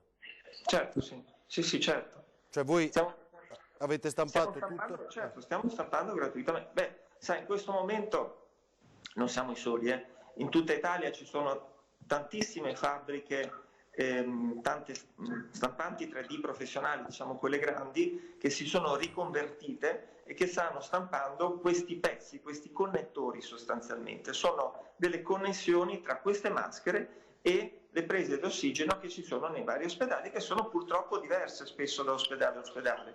Quindi diciamo, tecnicamente abbiamo consentito di creare con degli oggetti normalissimi come le maschere Decathlon o come i filtri che lei ha visto che si trovano in commercio nei negozi di filtri, abbiamo creato queste apparecchiature visto che non riuscivamo ad averle dall'estero o dalle fabbriche italiane. Chiaro, e beh, soprattutto perché poi c'è, quindi può essere due applicazioni, al paziente, come diceva lei, ma anche al medico, al personale sanitario, quindi importantissimo, soprattutto nel momento in cui non si trovavano le mascherine, perché Ecco, la domanda allora successiva è le maschere, cioè dalle mascherine alle maschere, le maschere si trovano ancora però? Le maschere la Decathlon ne ha fornite gratuitamente parecchie migliaia, devo dire, è stata insomma gente. Tutti ci abbiamo messo le nostre, no? Chi ci ha messo il lavoro, chi ci ha messo le macchine, chi ci ha messo le maschere. Qui diciamo il guadagno conta poco, no? Cioè, non è un fatto di guadagnarci, bisogna salvare vite e questo è il miglior guadagno. Siamo un paese in cui si dà da fare Ferrari, Gucci, Armani, Bulgari, adesso vado a memoria, mi dispiace, mi dimenticherò qualcuno, quindi chi può vantare un made in Italy di questo tipo, no? Siamo l'Italia. Esattamente. Esattamente, in questa emergenza abbiamo i camici di Armani, insomma, nel senso che ovviamente hanno riconvertito l'azienda per aiutare chi è in prima linea. Rizzo, grazie davvero per questo racconto e per il vostro impegno. Vuole dire qualcos'altro? No, devo dire che insomma, uniti ce la facciamo. Grazie davvero, buon lavoro. Grazie. Grazie a Roberto Rizzo, presidente del Solid World. Quindi avete capito, doppia applicazione di questo tipo di maschera, di cui conosciamo tutti. La facciamo rivedere, Italo e Tony, vi chiederei, così avete capito la spiegazione in diretta di fatto e soprattutto la doppia versatilità, cioè nel senso che ha la possibilità di salvare vite umane, ma sui due fronti, per chi è steso in un letto e quindi il primo intervento, e chi invece ha la missione di dover salvare queste vite umane. Quindi i medici, gli operatori sanitari non hanno bisogno di vestire non solo il camice, quello è ovvio, ma anche la mascherina da una parte quando è complicato trovare e anche gli occhiali, ma in un'unica soluzione hanno tutto ed è questa. Decathlon ha donato migliaia di queste mascherine, avete visto la Solid World così come altre aziende, e qui siamo nel Trevigiano, così come altre aziende diciamo in Italia hanno stampato in 3D quanto necessario per renderla un respiratore con tutti i crismi. Bene. Abbiamo raccontato anche questa, purtroppo però c'è una notizia che sta facendo il giro del mondo in questi momenti ed è questa: coronavirus in Belgio, morta una 12enne, i medici sono sconvolti. Nella consueta conferenza stampa delle autorità, il coronavirus ha mietuto un'altra vittima giovanissima in Belgio, ha annunciato l'autorità sanitaria locale, una 12enne morta a causa dell'infezione. È un evento molto raro ma che ci ha sconvolti, ha commentato il virologo André nel corso della consueta conferenza stampa. Secondo un altro virologo, Gucht, le condizioni della ragazzina sono peggiorate improvvisamente dopo 3 giorni di febbre. Ecco, alla faccia di quelli che si credono splendidi e fanno ancora le festicciole in cortile con gli amici. Quindi massima attenzione, davvero. Allora, vediamo. Ok, è possibile, ci colleghiamo. Allora, lo dico alla regia, Pino Musolino, presidente dell'autorità portuale di Venezia, vediamo appunto se è possibile, poco prima della chiusura ancora di questa straordinaria. Abbiamo il presidente, che saluto e ringrazio. Buongiorno Musolino, ben trovato. Buongiorno. Beh, non ci vediamo da un po', la barba perché non può andare neanche lei dal barbiere.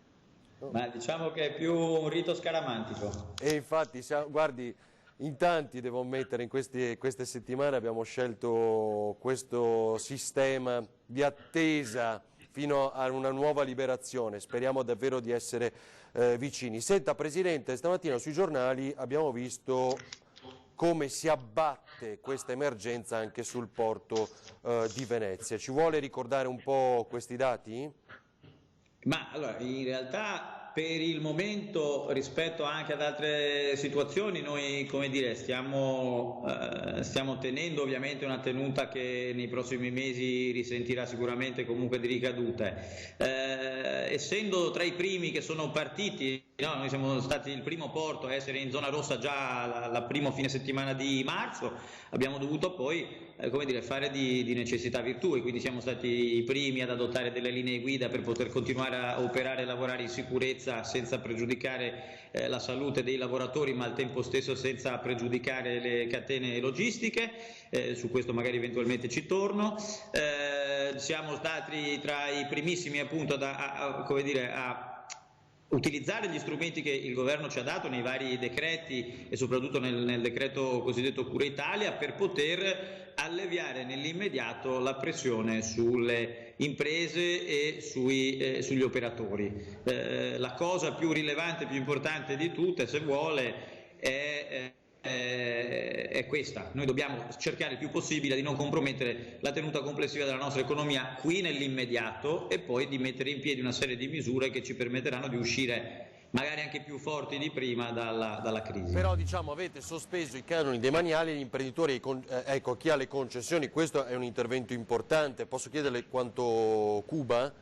Beh, allora lei deve tener conto del fatto che noi su base annua mediamente incameriamo circa 24 milioni di euro. Aver sospeso circa 6 mesi di canoni, adesso non posso dirle 12 milioni perché sarebbe una misura così troppo spannometrica, ma insomma stiamo nell'ordine di svariati milioni di euro che in questo momento stiamo semplicemente posponendo, perché queste sono le misure che il governo in questo momento ha adottato, ma le posso già annunciare che probabilmente suggeriremo al governo di eventualmente fare anche delle misure che possono pensare di abbattere completamente questi canoni se ci venisse consentito, per esempio, almeno limitatamente all'anno 2020, di utilizzare gli avanzi di bilancio che abbiamo perché stiamo gestendo bene l'ente, invece di averli vincolati e trasferiti a Roma, potremmo per quest'anno e basta tenerli qui e ulteriormente dare misure non solo di spostamento dei canoni, ma proprio di deflazione totale del peso sulle. Senta, invece il Consiglio di amministrazione VTP ha varato un piano straordinario per i dipendenti su questo, anche perché le crociere giustamente sono azzerate, no? Abbiamo visto vagare ancora la nave. Non ne siamo a conoscenza, però è un terminal, è il nostro concessionario, è un terminale privato che attraverso il suo Consiglio di amministrazione ha fatto delle scelte. È evidente che in questo momento, come dire, la crocieristica è quella che più di tutte viene colpita, perché di fatto è ferma anche a livello mondiale. Lei, se oggi ha tempo e modo di andare a vedersi, Carnival, il più grande gruppo crocieristico del mondo, ha appena comunicato alla SEC, cioè all'equivalente della Consob americana, no? la società che controlla le società quotate in borsa, che probabilmente per il 2020 non saranno in grado di far ripartire le crociere. Non so se sarà così, però è evidente che è una dichiarazione molto importante, molto forte, insomma, una dichiarazione anche di difficoltà, una dichiarazione che resa pubblica così può avere delle ripercussioni anche sul mercato azionario, no? E quindi è evidente che è un settore in grosso stress. È un danno economico anche per Venezia enorme, no? Ma guardi, allora, io credo che questo non sia il tempo né delle polemiche né dell'alimentare le polemiche, però mi permetto solo di dire questo: in questo momento il porto, compreso come porto commerciale, industriale, passeggeri, è l'unica realtà economica che sta tenendo ed è aperta in questo momento, primo perché garantiamo l'approvvigionamento di derrate alimentari e il mantenimento dell'apertura della filiera biomedicale, cioè manteniamo in piedi il necessario, ok? Ma poi stiamo dimostrando che in un'economia diversificata e non incentrata solo ed esclusivamente sul turismo, avere un porto che funziona è un toccasana per l'intero territorio, non solo cittadino di città metropolitana ma regionale, e quindi anche scendendo dal generale al particolare, tutti quelli che gioivano o pensavano con una certa superficialità di dire che bene che si starebbe se eliminassimo completamente le crociere da un giorno per l'altro a Venezia, l'eliminazione da un giorno per l'altro, almeno momentanea, è venuta, e vedete che non si sta così bene, e le migliaia di famiglie che sono collegate a quel tipo di mercato non stanno così bene e non si sentono così sicure. Quindi io ho sempre invitato alla calma e alla razionalità e alla moderazione quando si parla di queste cose. Vedete che un evento, uno shock esogeno, ci sta dando l'esempio fattuale di che cosa potrebbe succedere. Esattamente. E quindi invito ancora di più alla prudenza. Senta Presidente, sbaglio, non so se lo possiamo dire, ma aveva una conferenza con Roma, posso chiedere, col Ministro, con chi? No, la conferenza con il Ministro l'abbiamo avuta venerdì, oggi ne avevamo una tra presidenti di porto, tra tutti i presidenti di porti italiani. Posso chiederle cosa vi siete detti? Stiamo cercando di dare il massimo del sostegno al governo per la redazione delle nuove misure economiche che dovrebbero essere messe in campo nel mese di aprile, e probabilmente ce ne saranno altre anche nel mese di maggio, e quindi è giusto che noi, che siamo, se vuole, in prima linea anche a gestire alcune situazioni appunto dirette rispetto ai lavoratori portuali, rispetto ai terminal, rispetto al complesso della tenuta del sistema logistico e produttivo del Paese, suggeriamo, diamo delle indicazioni su che cosa potrebbero essere misure immediate, che sono poi quelle che ci vengono anche chieste, no, in qualche modo dai nostri operatori dalle varie categorie economiche. Quindi ci facciamo, come dire, altoparlanti da un lato e interpreti dall'altro di alcune necessità. Presidente, c'è qualcuno dei suoi colleghi che ha detto dobbiamo allora rafforzare, ci hanno chiesto di rafforzare la via della seta alla fine di questo macello? La zampata del dragone, no? Perché poi c'è la lettura internazionale in questo momento di un nuovo mondo. Noi dobbiamo rafforzare la capacità del Paese di gestire le proprie strutture, infrastrutture strategiche. Abbiamo visto questa crisi più di qualsiasi altra cosa ci ha dimostrato l'estrema importanza dell'avere un sistema logistico trasportistico portuale e interportuale che funziona, perché è la cinghia di trasmissione delle produzioni dell'infrastruttura, o meglio delle produzioni dell'industria e della manifattura italiana ed europea. Quindi intanto cerchiamo di prendere questa come lezione. Le infrastrutture sono fondamentali e non vanno demonizzate. Poi come le svilupperemo e a servizio di quali mercati, lo abbiamo sempre detto, il mio approccio è molto laico, io devo lavorare per creare l'economia e creare le condizioni che si sviluppi l'economia del mio territorio. Se l'economia del mio territorio si sviluppa con la Cina, con l'Indonesia, con la Malesia e con tutti i paesi della via della seta, bene. Se si sviluppa con tutti gli altri paesi del mondo, ancora meglio, nel senso, noi siamo mercanti da 1600 anni quasi, no? E abbiamo sempre commerciato con tutti e continueremo a farlo. E poi la quarantena di fatto è stata inventata a Venezia, no? Quindi quante volte è stato ricordato in questi giorni? Come la vive lei, Presidente?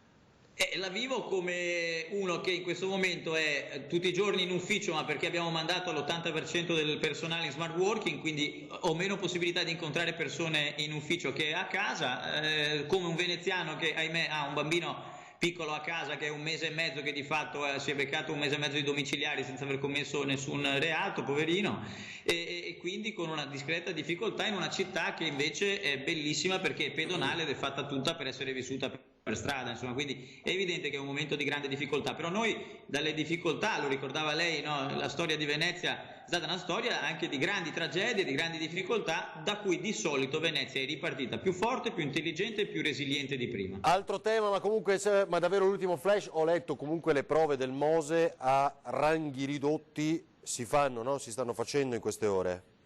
Sì, almeno per quanto previsti, no? Dovrebbe essere in funzione quella delle paratie a Chioggia, e le prove del Mose stanno andando avanti, però appunto sui dettagli deve più che altro rivolgersi a le opere pubbliche. È evidente che alcune cose vanno avanti perché il Paese non può comunque fermarsi, soprattutto non può non pensare a quello che succederà dopo, e noi il dopo lo dobbiamo ipotizzare nel breve, nel medio e nel lungo adesso, ed è lì che si dimostrerà la nostra capacità di tenuta, la nostra capacità di leadership e la nostra capacità di essere un paese e un territorio vivo e vitale. Perfetto, Presidente, grazie davvero, buon lavoro. Grazie a voi, grazie. Grazie a Pino Musolino, grazie davvero, Presidente dell'Autorità Portuale di Venezia. Non solo, sapete che poi insomma, la denominazione è molto più ampia adesso, includendo anche Chioggia. Vediamo se riesco, eccolo qua, a utilizzare. Ho chiesto ai prefetti l'elasticità sulle multe, ancora per citare le parole di Luca Zaia questa mattina, tra l'altro in diretta durante la conferenza stampa con noi. Credo si sia ormai più o meno alla fine di questa straordinaria, ci rivediamo alle 17:30. Zaia, ecco, mi ha chiamato Mattarella, il Presidente Mattarella, abbiamo avuto una lunga telefonata per ripetervi quanto detto stamattina, svelato dal Governatore, mi ha chiamato per sapere come andava, racconta, anche lui ha esternato la preoccupazione per questo flagello che ci sta colpendo, mi ha chiamato verso le 21, continua, aveva letto i nostri dati, mi ha chiamato per avere ulteriori informazioni e sapere come andava, così ha raccontato questa mattina Zaia.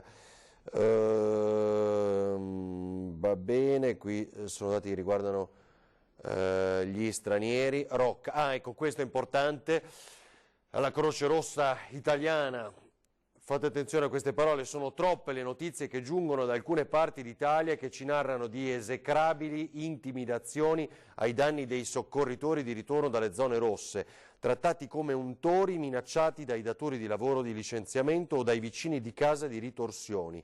Questo stigma è intollerabile, assurdo e a dir poco autolesionista, visto che perpetrato ai danni di chi si prende cura di tutto il paese senza sosta e con una tenacia incredibile, lo dichiara il presidente della Croce Rossa Italiana Francesco Rocca, un volontario va, interviene, poi nelle zone rosse, magari sono tutte zone rosse che sappiamo, le zone più critiche, poi torna nella propria città, vicino casa, sul posto di lavoro, perché appunto molti di questi comunque dovrebbero continuare a lavorare perché servizi essenziali, e vengono trattati in questa maniera. È veramente orrendo.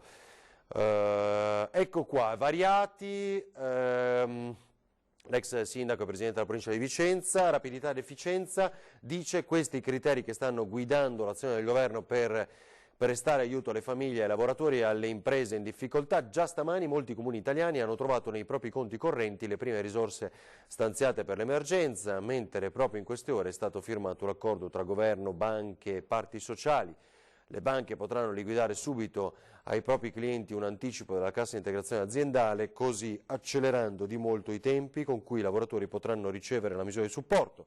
E sono in erogazione in questi giorni i primi contributi per le famiglie, lavoratori autonomi, le partite IVA, contributi che contiamo di poter aumentare. Lo sottolinea in una nota il sottosegretario all'interno Achille Variatti. Ancora sui famosi fondi ai comuni che hanno destato le polemiche di queste ore. L'arrivo nelle casse comunali dell'anticipo del fondo di solidarietà per 4,3 miliardi di euro è un'importante iniezione di liquidità, sottolinea l'esponente del Viminale, che aiuterà gli enti locali a gestire la crisi, mentre il fondo straordinario per l'emergenza alimentare, pari a 400 milioni, consentirà ai servizi sociali comunali di individuare e aiutare i nuclei familiari che a causa dell'emergenza non sono in grado di fare la spesa essenziale. E così appunto Achille Variatti. Allora, è tutto, come sempre, in diretta straordinaria, tutti i giorni. Ci rivediamo alle 17:30, adesso potete rivedere nel corso di queste prime ore del pomeriggio i punti salienti della giornata, e ci rivediamo in diretta alle 17:30, poi sempre come ogni giorno termineremo alle 21, 18:30 il telegiornale del Veneto, 19 quello di Venezia, 19:30 l'appuntamento con l'informazione da Treviso. Grazie e buon pomeriggio.